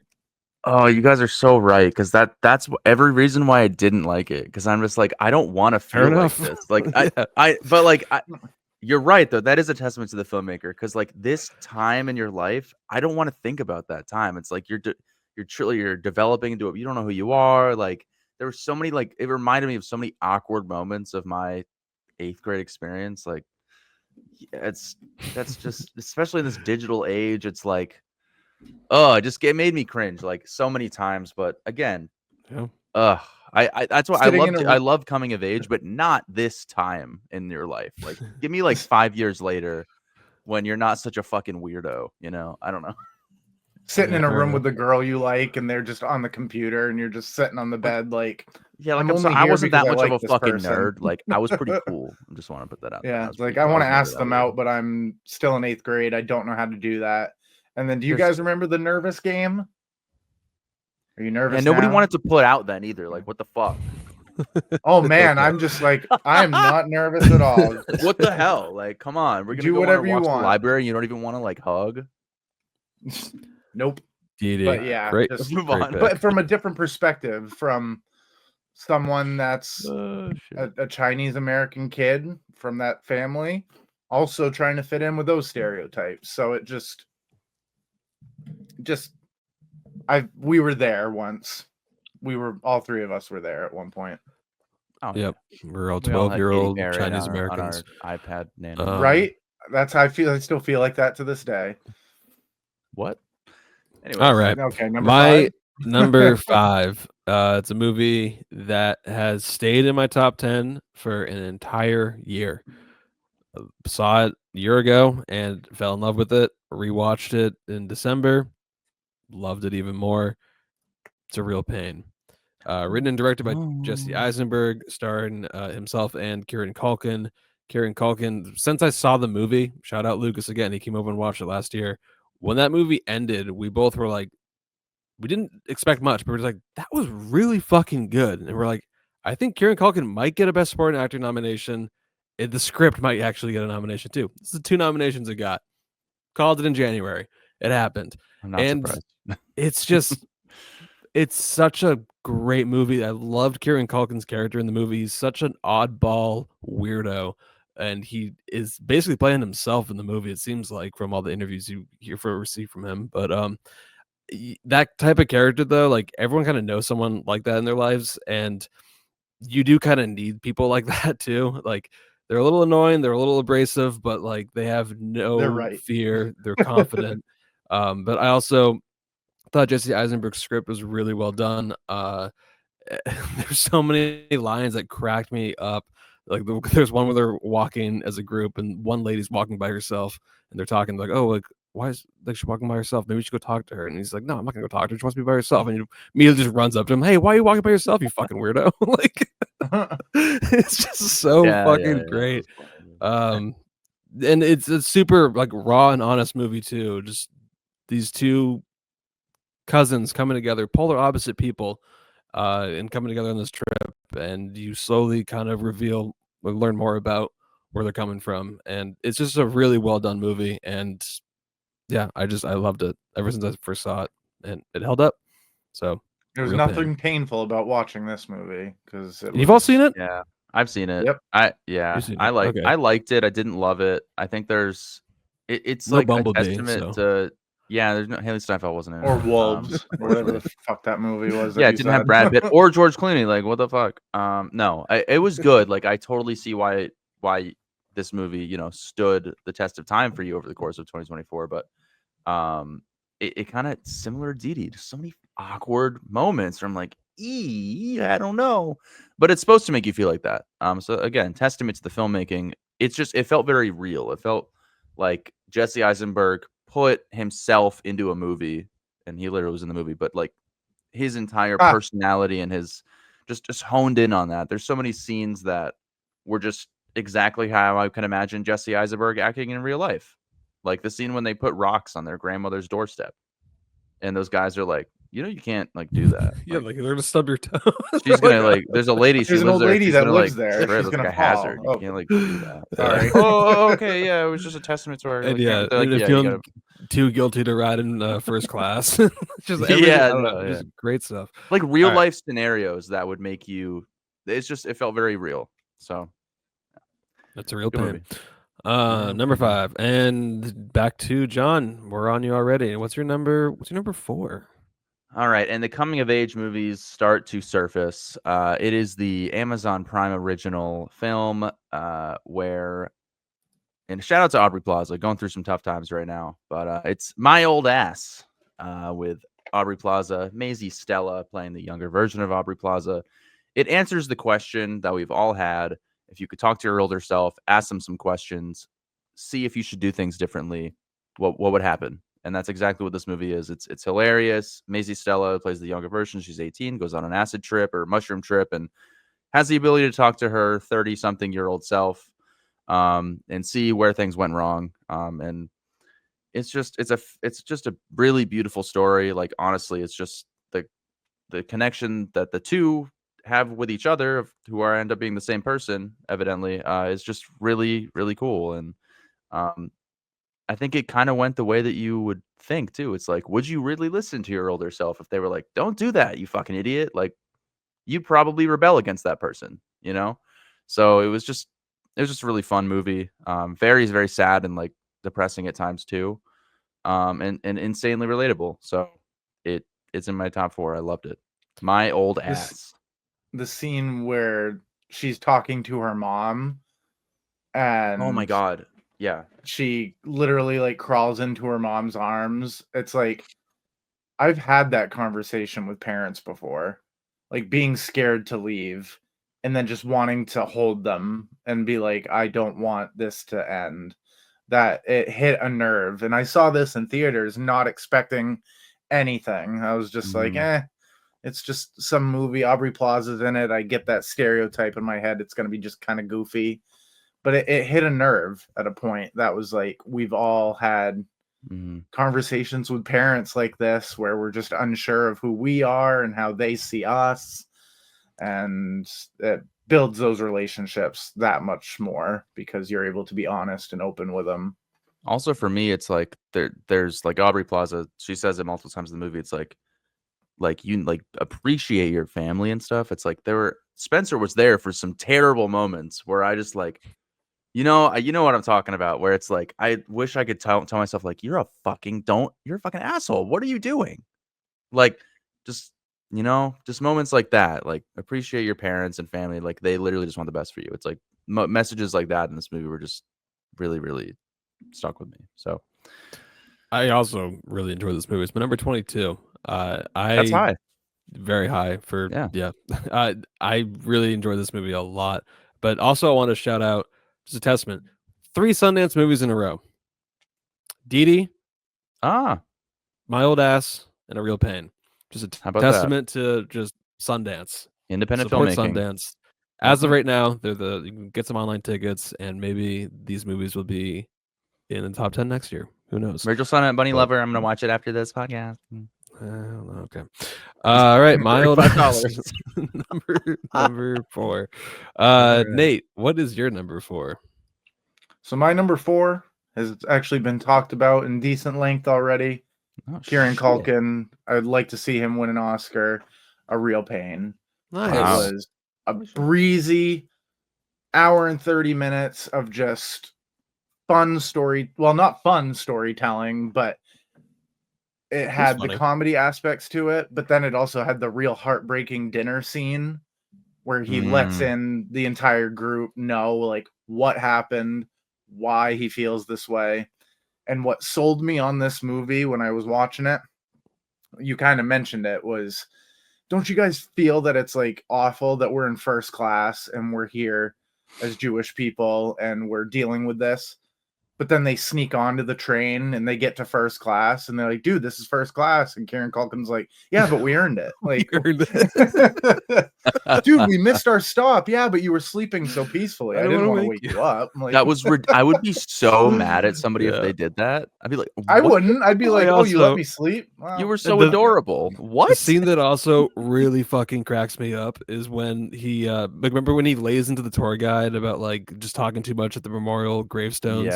At the end, he's like, him experience it. At the end, though, he was like thanking. It was like the tour guide was like thanking Kieran Culkin. He's like, "Thank you for giving me like actual advice. Like no one's ever done that." And he's like, he's completely oblivious. Forgot that he even did like said those things to him. But what he said like meant so much to this guy. But he just was like, "What?" I said, "Oh, good for you, man." Like happy. Yeah, he's changing lives without realizing that he's doing it. And he's a very heartbreaking really character. Like him in the airport. And after you know what has happened to him and what's been going on, you see him at the airport at the end, and you're just wondering, like, what is going to happen to this guy? What's next? Is he going to follow the same path, or did this trip help him, or could this trip have sealed his fate? Like, who knows? But just a great debut from Jesse Eisenberg. I am on board. Second movie. Yep. Second movie. What was his first one? We're His now talking first about movie- Sasquatch Sunset today. Yeah. He didn't direct that movie. No, his first movie was another Sundance movie I watched virtually. It was called The Worst Person in the World. No. When You Finish Saving the World. He directed that? Not that one. When You Finish Saving the World. It has Julianne Moore and Finn Wolfhard. Jesse Eisenberg isn't in the movie, but it is very much a Jesse Eisenberg movie. That's all I'll say. I never ended up watching that. Yeah, but this was a great, really worth it. Great movie, and I would definitely purchase this because it just hit all the right notes. It doesn't it just make you want to hang out in the airport just cause? No, I don't mind airports though. I kind of like that. You can get a lot done in airports. Yeah. All right. My number 4 is Sing Sing. Another movie I've seen twice. This movie just completely broke me in ways I didn't expect. I love the cinematography, love the way it was shot. Coleman Domingo is phenomenal in the lead role, and the rest of the people are basically playing themselves. They're real life people that were at the Sing Sing correction facility, and they found this whole meaning of life through performance art. It's kind of similar to Ghostlight that I mentioned earlier, but this one I think does it in a very, very beautiful way with the score, the performances, the authenticity of it with just the real people involved. And like they also like had to hand in the script. A lot of it was just improv, but the movie is just so beautiful, and it is. I don't know. I don't want to say too much if you haven't seen it or you don't know much about it. A24 completely butchered the release of it, but it got like a handful of Oscar nominations. I know Coleman Domingo got Best Actor, and it got like a script nomination. But really, really powerful movie. Just a bunch of grown men being super vulnerable. You don't see that a lot. So grown men in prison being super vulnerable. Yeah, basically in therapy sessions, and it's powerful. It's a really, really good movie. It's a special movie that won't be for everybody, but it resonated with me in just ways that I didn't expect to. So I was moved by it. Probably the most out of any movie this year. So Sing Sing. That is the last movie of 2024 that I watched. Was probably Sing Sing. 2 out of 5. Nope. No, it was a really good movie. I promise you. If you don't feel emotional watching this, then there's probably something wrong with you. You should get checked out. But no, it was a true story as well, and you don't realize that all of these people are playing themselves until the final credits, and it's like, holy shit, that's incredible. Like, not only did they, well, I guess they would have acted in real life, so maybe they do have acting chops. That just came across my mind now that they did actually act, and this would come natural to them potentially. But anyway, what's number 3? Yeah. Okay. No, I'm just like having a fucking epiphany moment. Anyways, my number 3 is a movie that I am so glad to see getting recognized. It's one of those films that's like, I don't know, maybe it came out a little bit too early. No, it's getting recognized. Not in every category I wanted to, but it's The Substance. This movie was fucking insane. Insane movie. If you talk to somebody about what's a movie in 2024 that blew you away, they're going to say it was The Substance. Anybody. And if you haven't seen The Substance, people are saying, oh man, I need to see The Substance. But it's just, it kind of speaks for itself. Like, you don't really want to talk too much about this movie. I think we talked about it on a pod already, but Margaret Qualley, holy shit, and Demi Moore, just, I don't even know what to say about this movie. It was mind-blowing. It goes places you never expect. It shows just the horrors of Hollywood and the extent that people will go to stay relevant. I mean, I could see parts of this movie being genuine, like people doing similar things to stay popular in Hollywood. Maybe this is what Matthew McConaughey did. I don't know. But that's a wild accusation. But okay. I don't know. Who knows, man? I mean, Keanu Reeves still looks really fucking young. I'm just putting it out there.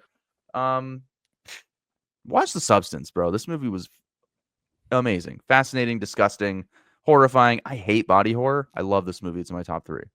Hate body horror. Doesn't matter. Hugh Grant, gross. Okay. All right, Nate, what's your number 3? Shade at Heretic right there, I guess. So my number 3 is a movie that I went into expecting to loathe it because of I meant the Dennis Quaid. original film that it represents. But I ended up loving it, and it made me want to defy gravity. No It was way. Wicked. Wow. I did not think that this Oh my movie would make God. it anywhere near my top 10, let alone my number 3, because it started and the music started and the performances. I'm not a huge Ariana Grande fan, but she stands out as Glinda turned to Glenda. And then who's the girl who plays the Cynthia Wicked Witch? Rivio. She sings that song at the end. I am on board. I'm like, give me Team Wicked Witch. I am fully supporting this. I would love to see this on Broadway now and see that sort of rendition, but just a different take on the Wizard of Oz story and how things came to be. It kind of expands on the Oz universe. You get a different look at Oz. You get a look at some of the places around the countryside, as far as like Munchkin Land and where they go to school, and just amazing music. Spencer kind of described it to me before I saw it as, remember how you felt when you watched High School Musical for the first time? That's kind of what you'll feel with this. And you kind of hit it That's a high nail on the bar. head, because I loved High School Musical, and this was fucking just doesn't? a fun theater experience. An awesome Jeff Goldblum cameo to just come in, and Michelle Yeoh, who is also in this, who does a great job. What? Sorry, I thought she was bad in the movie, but Aww. she's an Oscar winner. She was fantastic in Yeah, Everything Best Everywhere All at Actress, Once. Michelle Yeoh. I haven't seen the movie. I have nothing to say. don't know. I just saw the trailer 50 times and thought it looked terrible. So No, it's way better than you would think it is. It is. yeah, It's good. I If you're a will fan of probably this, not watch it. any of this world at all, watch it. Even if you know Even if you're nothing about not. it, you'll enjoy the songs. You'll kind of love-hate some of the characters, and it's just kind of opens up the Wizard of Oz world that I didn't know that I needed, but If I'm somebody glad wants I to did. send me the Blu-ray, I'll have no choice. That'll be on like Peacock or something in a couple weeks, so you That can doesn't count. It's not wait physical media. for that and then not watch it. But Okay. yeah, no, Disney Plus. I'm surprised it was honestly when I didn't know you were seeing it, but I randomly logged on Letterboxd one day, and like I sometimes see like everyone I follow like their most recent like ratings or the most recent logs, and I saw that somebody rated Wicked like 4.5 out of 5. And I did a double take seeing your fucking name in profile picture. I was like, wait, what? They gave this a 4.5. Holy shit. Messaged me and goes, when were you gonna tell us about this? And I was like, well, I was Yeah, gonna you wait for the good. podcast. There it is. But Number now the 3. cat's out of the bag. Yeah. Very cool. But yeah, love my it. number 3, Honora. We mentioned it already. Oh my God. I just absolutely love this movie. Fell in love with it when I saw it in theaters. First half just goes like boom, boom, boom, like scene to scene to scene. It goes by so fast. And then the second half really slows things down, and we get a much different movie. And then when I rewatched it, I couldn't wait for that second half to come because it was just so chaotic in the first half, but it's so good in both halves, no matter what. The whole movie is just great. Mackie Madsen is phenomenal. I do hope she wins. I don't think it's gonna happen, but I really do hope that she does win. She would be my vote. This is Sean Probably go to Baker's. Demi Moore. This is Sean Baker's best movie in my opinion. It's funny. I just rewatched The Florida Project a couple days ago, and still holds up. A great movie. But Honora, it seems to be like his most accessible movie. It's his funniest movie for sure. And also, he reuses some cast. There was the guy with the big mole on his face in Honora that's like tracking them down in the second half. He's in the Florida Project too, and I just was like, oh shit, that's cool. But Nice. still, regardless, love the music, love the editing, love the performances, the directing. I mean, honestly, everything about this movie, I just really, really loved. I love that it was just a slice of life of this woman. Just great stuff all around. Nora. Boom. Yeah, again, deserves a rewatch on my part. Mikey Madsen, whatever. I would love if she won. We've had surprises in the past. If it's not her, I hope it's Demi Moore. If neither of them win, I'm gonna be kind of upset. I think it's gonna be Demi Moore. It's definitely gonna be Demi Moore. I'm okay with that. I will That's protest fine. it till the end. And like, What, that it's Ariana all Grande because win, or she's supporting. no, it's so that's because different. they're just giving it to her because it's gonna be a career Oscar type of situation, and I hate I that. think- I So don't know. it's like- Well, you could definitely make that argument, but that's another episode. My number two. Substance is disturbing. Go ahead. Yes. My number two is a movie that came out, big box office, summer box office film that really nobody saw, which is really sad because I don't know if they're going to make any more of these because they cost so much money to make, and that's Furiosa, a Mad Max saga. Anya Taylor-Joy was going to be a Nosferatu, but she wasn't because she was in this movie and she absolutely knocked it out of the park. She is so fucking good as this character. She's good in every movie, but this movie was just like one of the grittiest origin stories you'll find. Like I haven't, it's been so long since I've seen this, like literally 8 months, but I remembered the feeling I had when I watched it, and that's why I kept it at the top of my list because I didn't think it deserved to get pushed down. Chris Hemsworth is so good in this movie. Like, again, I can't remember, but I remember the feeling I had, and that's why it's up here. George Miller still making movies, Happy Feet 2, Mad Max. Somehow this man can just make an action-packed bloodbath of a film. Is this one a little bit more CGI heavy? Yeah. But it's still an incredible time. I have this in my review. I said it was the best origin story since Batman Begins. So I think it would hold up because I love the first hour of this movie with the younger version of her. And then you get Anya Taylor-Joy, and she's just incredible. Of who? The younger version of Furiosa. Furiosa, not you, me. Oh, Furiosa! I can't believe I didn't do that. What the fuck is wrong? I was waiting Oh, for it. Furiosa, I not had you, to me. cue it Oh, up. yeah. Okay. Furiosa at number 2. It's my number 17. My top 20. Love this movie.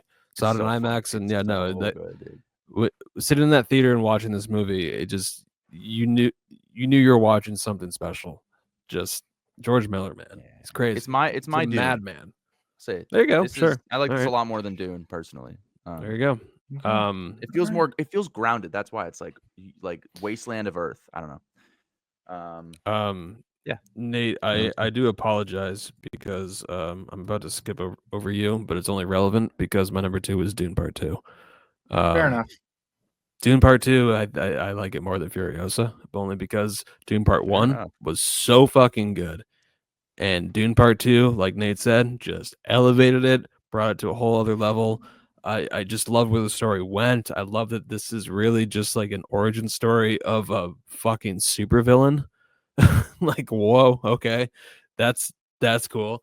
And just the attention to detail with the story, with the novel. It just David Lynch tried. It was a little ambitious in the 80s. Denis Villeneuve just came in, took out his giant penis and slammed on the table. Hold your beer. Sorry, this is a more appropriate comparison, but yeah. Sit out on the table. All right, this is what we're aiming for. But no, this is a sandworm. This is what I want it to sandworm look and throw like. it on the table. This is fuck.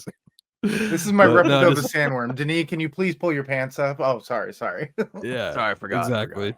But like you said, like Star Wars, Lord of the Rings, in 2020s, it's Dune. This is the epic franchise, the epic cinematic franchise that just resonated with everybody, audiences, critics. It's got a fan base. Everyone seems to be on the same page with this movie besides John, but just absolutely love Dune Part 1 and Part 2. Cannot wait for Messiah. I think it's going to be a little different, and I'm looking forward to that. So Dune Part 2. It was my number 1 for so long, but something else beat it. I wonder what it is. Right. What about Nate, though? Nate is number 2. What do we got? No way. My number No 2, way. Nicolas Cage, Micah Monroe. We're hitting long legs. The movie that scared me most out of the entire year. Let me in now. Like the first when he's talking to her and he's like, "Oh, I need to put on my long legs," and then his face comes down. That got me in the theater. I'm like, Jesus, why do they have to jump cut like that? But just a bleak serial killer movie that has pieces of Zodiac, has pieces of Seven, has Silence of the Lambs. It's written all over it.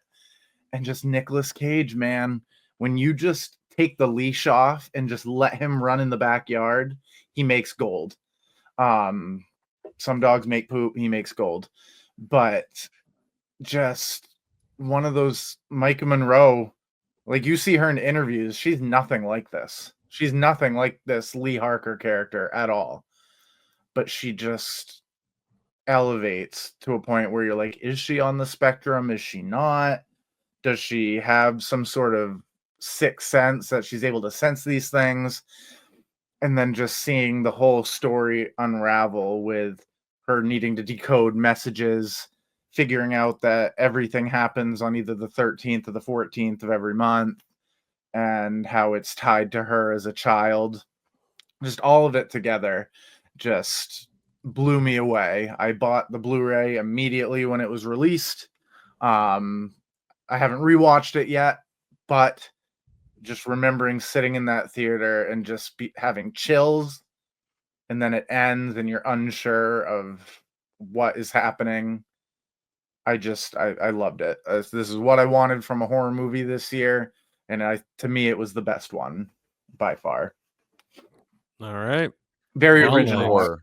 Really good year for horror. Monkey by Osgood Perkins. Very excited. It was my number 18. I also really love this movie.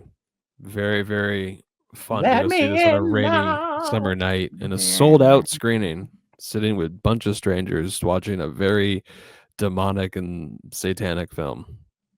Really Yeah. good marketing too. There's a lot of movies Very good that marketing.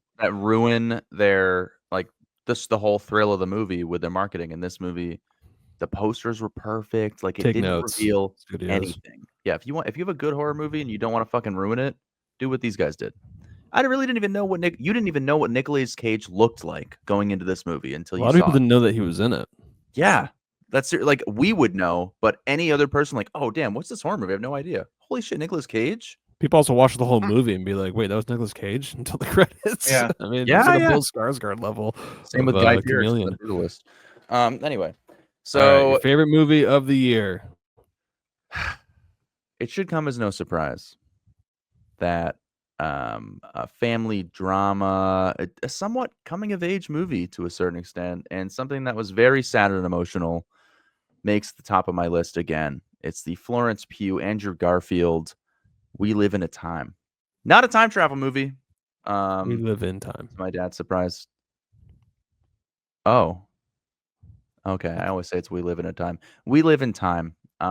Very much a slice of life, just kind of a peek into the good times, the bad times, the struggles of a young family, just going through life, having kids, and kind of leaving dreams behind for other ventures and dealing with hardships. And it was just a really beautiful movie. I think Florence Pugh, Andrew Garfield, I truly didn't think they would have such good chemistry, but it just felt like I was watching real people in life. And that's sometimes it's like, again, it's like every year, it's like the simplest movie is what I gravitate towards the most. It was Cha Cha Real Smooth.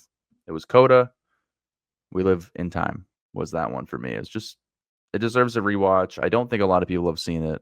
But I'm pretty sure it's streaming somewhere on maybe HBO or whatever. But it made me cry. I mean, it has such an emotional scenes, just really heartfelt, wholesome scenes with the kid, and yeah, it's just one of those movies, man. It's nothing crazy. It's nothing existential. It's nothing mind bending, but it's just a very, very well made film that as all human beings can gravitate toward.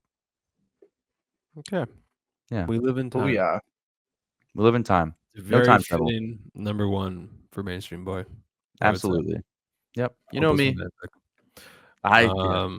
Yeah. Yeah. It Nate. was like Oh. okay. No. Sorry. Coming of age. We're getting older now. You see people in marriages and in their 30s, and people getting diseases. That's a little more relatable now, sadly, than an 8th grader in DD who doesn't know how to talk to girls. All right, Nate, your favorite movie of the year. What do you got? My favorite movie of the year, Roadhouse. How the fuck did you know? Jake Gyllenhaal was House from no, that was on my list somewhere down at the bottom. Oh, okay. No, Top 50? so No. yes, actually, unfortunately, yes. But Okay. no, my favorite movie of the year is Furiosa. Oh, Mad Max Garrison. Saga, Me. just because I felt during this movie how I was hoping to feel during Fury Road, where it was just non-stop action. And a lot of movies, they'll have action and then they'll have kind of a slow down moment where there's exposition and they're talking. They do that on the move. They're like, all right, we need to do this. We need to go to Old Town and stop this oil place. And just seeing the progression of Furiosa from being that little girl who's innocent to being where she ends up at the end, where she has to like disguise herself as a boy, eventually get picked up by a leader and becomes a rebel and makes her way out. And just the way that George Miller does it, and he creates this world kind of like Villeneuve does with Dune, just makes it tangible. It feels like this could actually happen in like an apocalyptic way. And Anya Taylor-Joy is perfect for Furiosa, and actually ties into Dune a little bit with her. But Chris Hemsworth, just random nose prosthetics, just he blended in really well as this really wacky but demented character. And just Dementis. Trivia question that I got wrong. yeah, yes it is. Yeah. But just all around, just a roller coaster of emotions. It was fun, the music, the camera work. Yeah, there was more CGI than Fury Road, but I think it was necessary to tell this epic of a story. And they just knocked it out of the park 100%. I think this was the only movie this year that I gave a 5 out of 5, because I just sat in that theater for whatever 2.5 hours it was, and it flew by like I was watching an episode of Family Guy. It was just fun, nonstop action. That's all I needed. That's what needed to happen to be my number one this year. Okay. There you have it. Nate's Damn. number one. Furiosa Not you. making me. a strong appearance in the Best of the Year podcast. Love to see it. Hell yeah. My number one of the movie of the year is a movie that we have talked about already, but I've seen it 3 times now, and I love it more and more each time. It's The Substance. Oh, hell yeah. I went and saw this movie only knowing like the Cannes Film Festival buzz, just like it won Best Screenplay, and that it was gory, body horror-esque, kind of David Lynchian and David Cronenberg. And I'm like, all right, cool, I'll go and see this. Fucking blew me away. I did not expect a movie to be this fearless, to be this intense, when the performances are just on another level. And I remember after the movie standing outside the theater, another Lucas shout out, and we were just talking about like how a movie on this level is just going to get ignored by the Academy, and just how annoyed we already were that it just wasn't going to get that love. But for some reason, and I had this gut feeling when I saw Everything Everywhere All at Once, where I just had this feeling like, I don't know, I think this is going to stay in the conversation long enough to get nominations. And The Substance walked away, I think, with 5 or 6 nominations, including Best Picture, Director, Screenplay, Lead Actress. So, I mean, like all the ones that you would love it to get. And it's just so great to see this genre represented. And this is for Toni Collette in Hereditary, and for Lupita Nyong'o for Us. I mean, all those campaigns that you wanted to see happen but never did because the Academy doesn't like to touch horror. This is like their 7th horror movie to ever be nominated in Best Picture. So very cool to see, and it's well deserved. I just love this movie. People don't like the third act, but honestly, that's what makes this movie for me. Just it's so hilarious, and it embraces the satire nature of the movie. And yeah, the whole movie is just the scream into Hollywood studios' face, and you love to see it. So, The Substance blew me away. Loved it. I'll never eat shrimp again. I'll say that. Yeah. Thank God. I never did anyway. He's allergic. So nobody had Amelia Perez. What the hell? No one had Amelia Yeah, Perez because reason, I'm not even going to get into it. I haven't seen it, but I know why it was nominated and stuff. What about Nickel Boys? Speaking of, though, I mean, do we want to do one stinker? One worst movie of the year that we save last for some reason, but yeah, I was thinking about that during this, and I was like, well, we're gonna end on a very sour note. Well, we could do rapid fire if Nate has time, but one stinker here. What do we got here? Who wants to start? One stinker. Megalopolis. Wow. Megalopolis. Take it. Wow. Crumple it up. Sorry, Francis Ford Coppola. I know this might be your last big movie, but it doesn't even deserve to be the gum under my shoe. It was just... I still have a punishment for not completing my challenge? I thought it was either watch No, you have to watch Terrifier 2 and 3. But I want to watching it with you guys, because that way you can see my reaction. There you go. Yeah, just a movie with so many great individual parts that just had no functionality together, and it was just way too over the top. They tried way too hard. It was almost unbearable to look at, and just made no sense. And by the time it was over, I was just like, did I watch a movie, or did I just watch 2.5 hours of just random skits thrown together? It's just, if I could wipe a movie from my brain, it would be Megalopolis. Shout out Aubrey Plaza again. The best part of the movie. Yeah, okay, that's good to know. I have a few worst movies of the year, but I'm gonna stick with one stinker. No, I know. I'm gonna say one stinker. Hey, man, jeez, one stinker, man. It's not just because Kate Blanchett's in it, but it's Borderlands. fuck that movie. Yeah, such a waste of time. I probably went there on a Thursday night after a long day of work. Oh, I'll go see Borderlands, like AMC A-list, whatever. Fuck you. It's the Blue Beetle of this year. Like, what? Well, there were other reasons why I didn't like that, but no, it's just it's an atrocity. I don't really care about like video game movies. I never played Borderlands, but this was like the most, for lack of a better word, just terrible. In every way. Just I have no words for this movie other than a waste of time. Eli Roth, I like, you should be shot on sight for even having this movie get released in theaters. That's aggressive. It's really bad. It's really like bad. It's like, I just like, there's Thanksgiving was a fun nothing time. redeeming about it. It's not funny. They try to be funny. Kevin Hart's not funny. He's an industry plant. Just terrible. Okay. Yeah. Kate Blanchett was okay in it. My biggest stinker of the year, it's a movie that I hope that you guys didn't even watch. It's Jerry Seinfeld's directorial debut, Unfrosted, the Pop-Tart movie.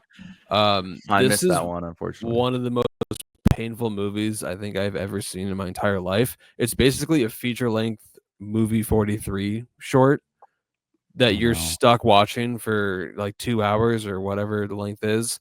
It is so painfully unfunny. It's one of those like rejected SNL sketches that doesn't make it to air, and you just have to be stuck watching it for it sucks. It fucking sucks.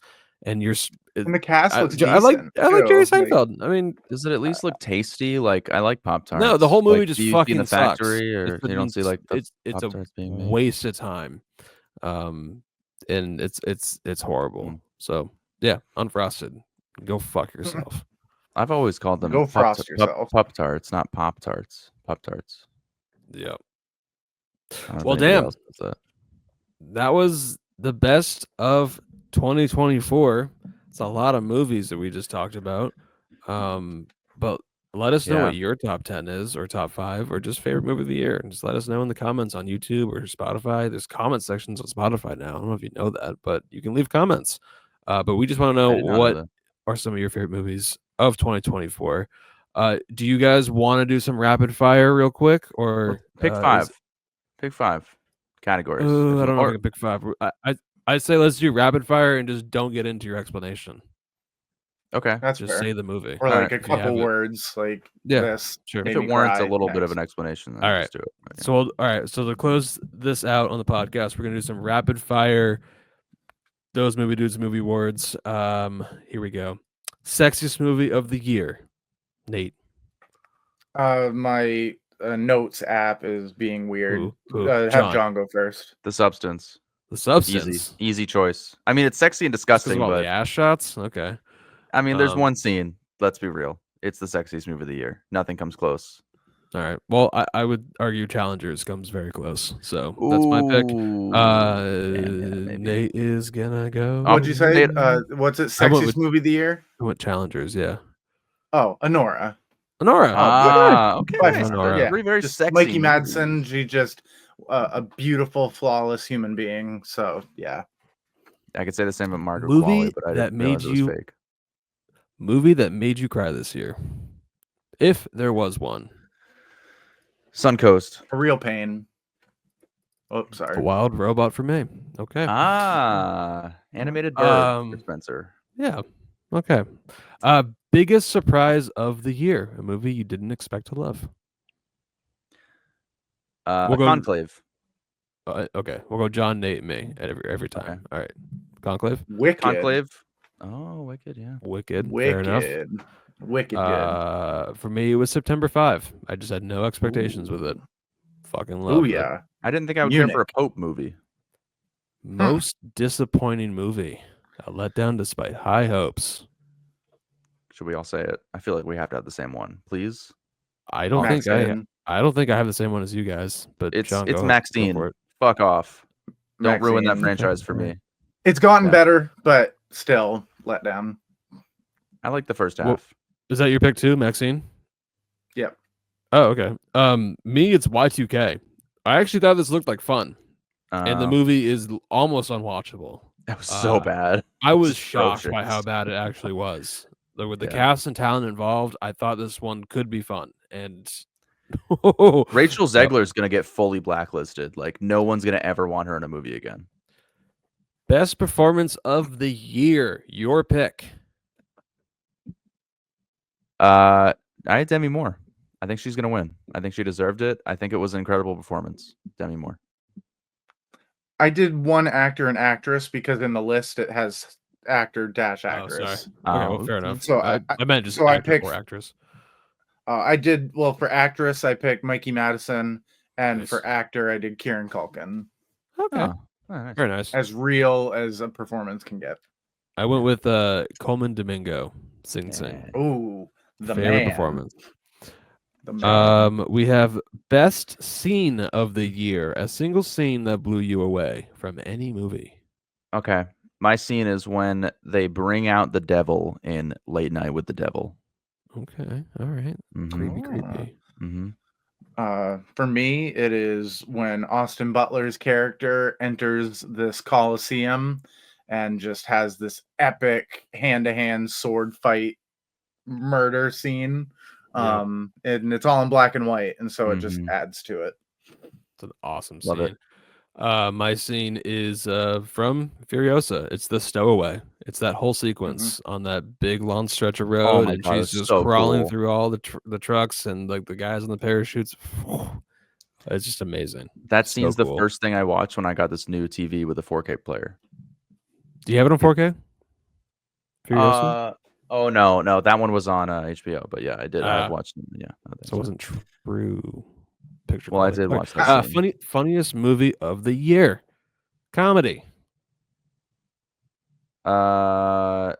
Oh shit. Okay, yeah. Thelma. There wasn't a lot of comedies. Thelma. I don't watch a Okay. lot of comedies personally, but Thelma was hysterical in so many endearing ways. All right. I went Deadpool and Wolverine. Made Ah, me shit. Very funny. laugh many times throughout the entire thing. That's a good one. Yeah. For me, it's Hundreds of Beavers. Huh? This movie is ridiculous. What? It's way too long than what it needs to be, Way but too the long. joke gets you get the joke within the first hour, but regardless, the first hour is it's so funny at times. It's very creative. Scariest movie of the year. Spooky. How do you do it? Oh, John, you're going with Long Legs?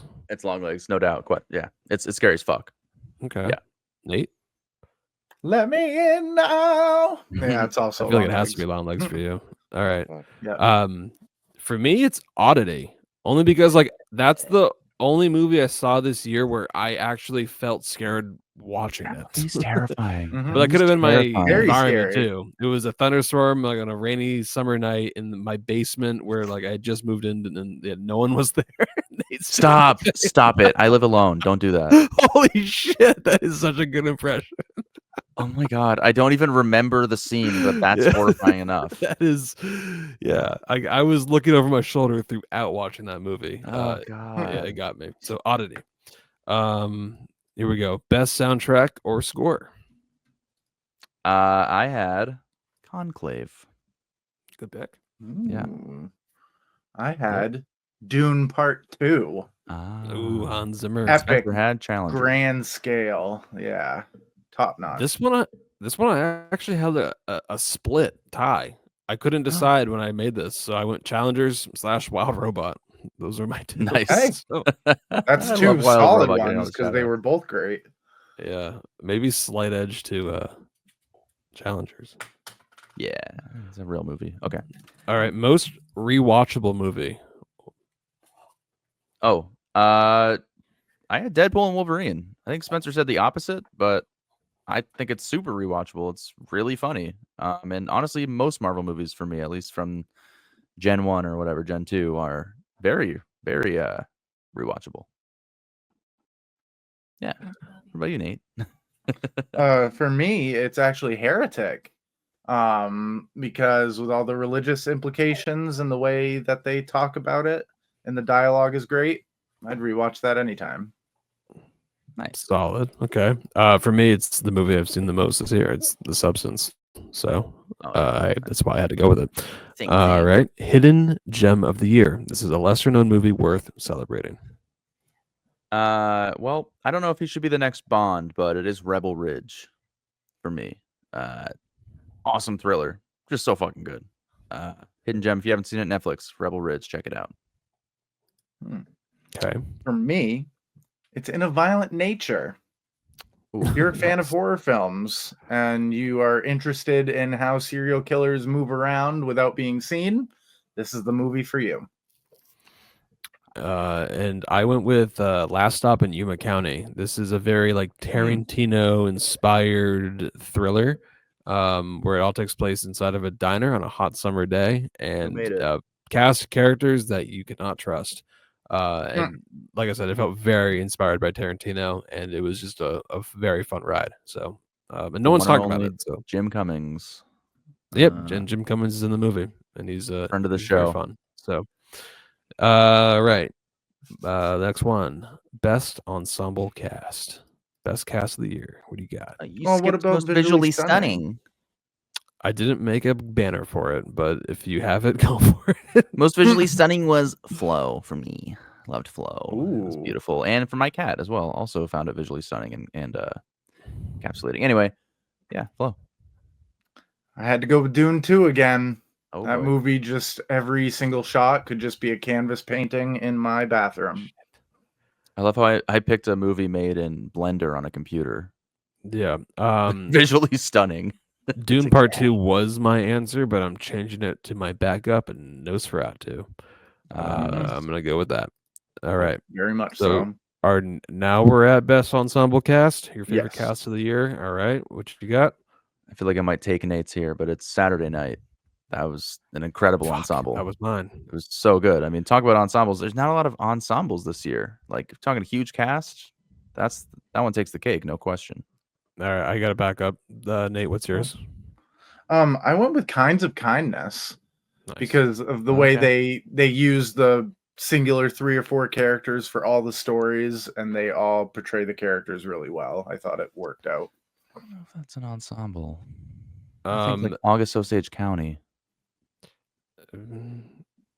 Like it has to be ensemble like is just 8 a people. group of actors that are Yeah. all pretty much on screen together.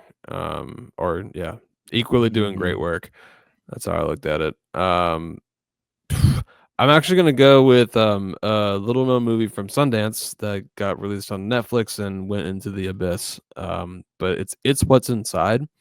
The cast in that movie is phenomenal. It's a bunch of unknowns, but if you don't know anything about this movie, fucking watch it. It is so cool and unique, and a concept that will fuck with your brain trying to piece it together. It's cool. I don't want to say much, but the cast make it work very well. So it's What's Inside. Yeah. I can't remember much from that movie, but I remember thinking it was very awesome. Very cool movie. All right. Yeah. And last one, Guilty Pleasure movie. A movie that, it might be bad, but fuck. Roadhouse. Please say that's not your guilty pleasure. It is. I mean, I didn't really have any huge guilty pleasures this year. I mean, Oh it's man. kind of so bad that I would throw it on. I don't know. It's Jake Gyllenhaal's a really handsome guy, and I like to see myself in him in a perfect world. And he kicked the shit out of that guy, and he was like, "You want to go to the hospital now or later, or something like that? You're gonna need a ride." I don't know. It was bad. Okay. All right. They What drive was up your pick? bar, then they stay open.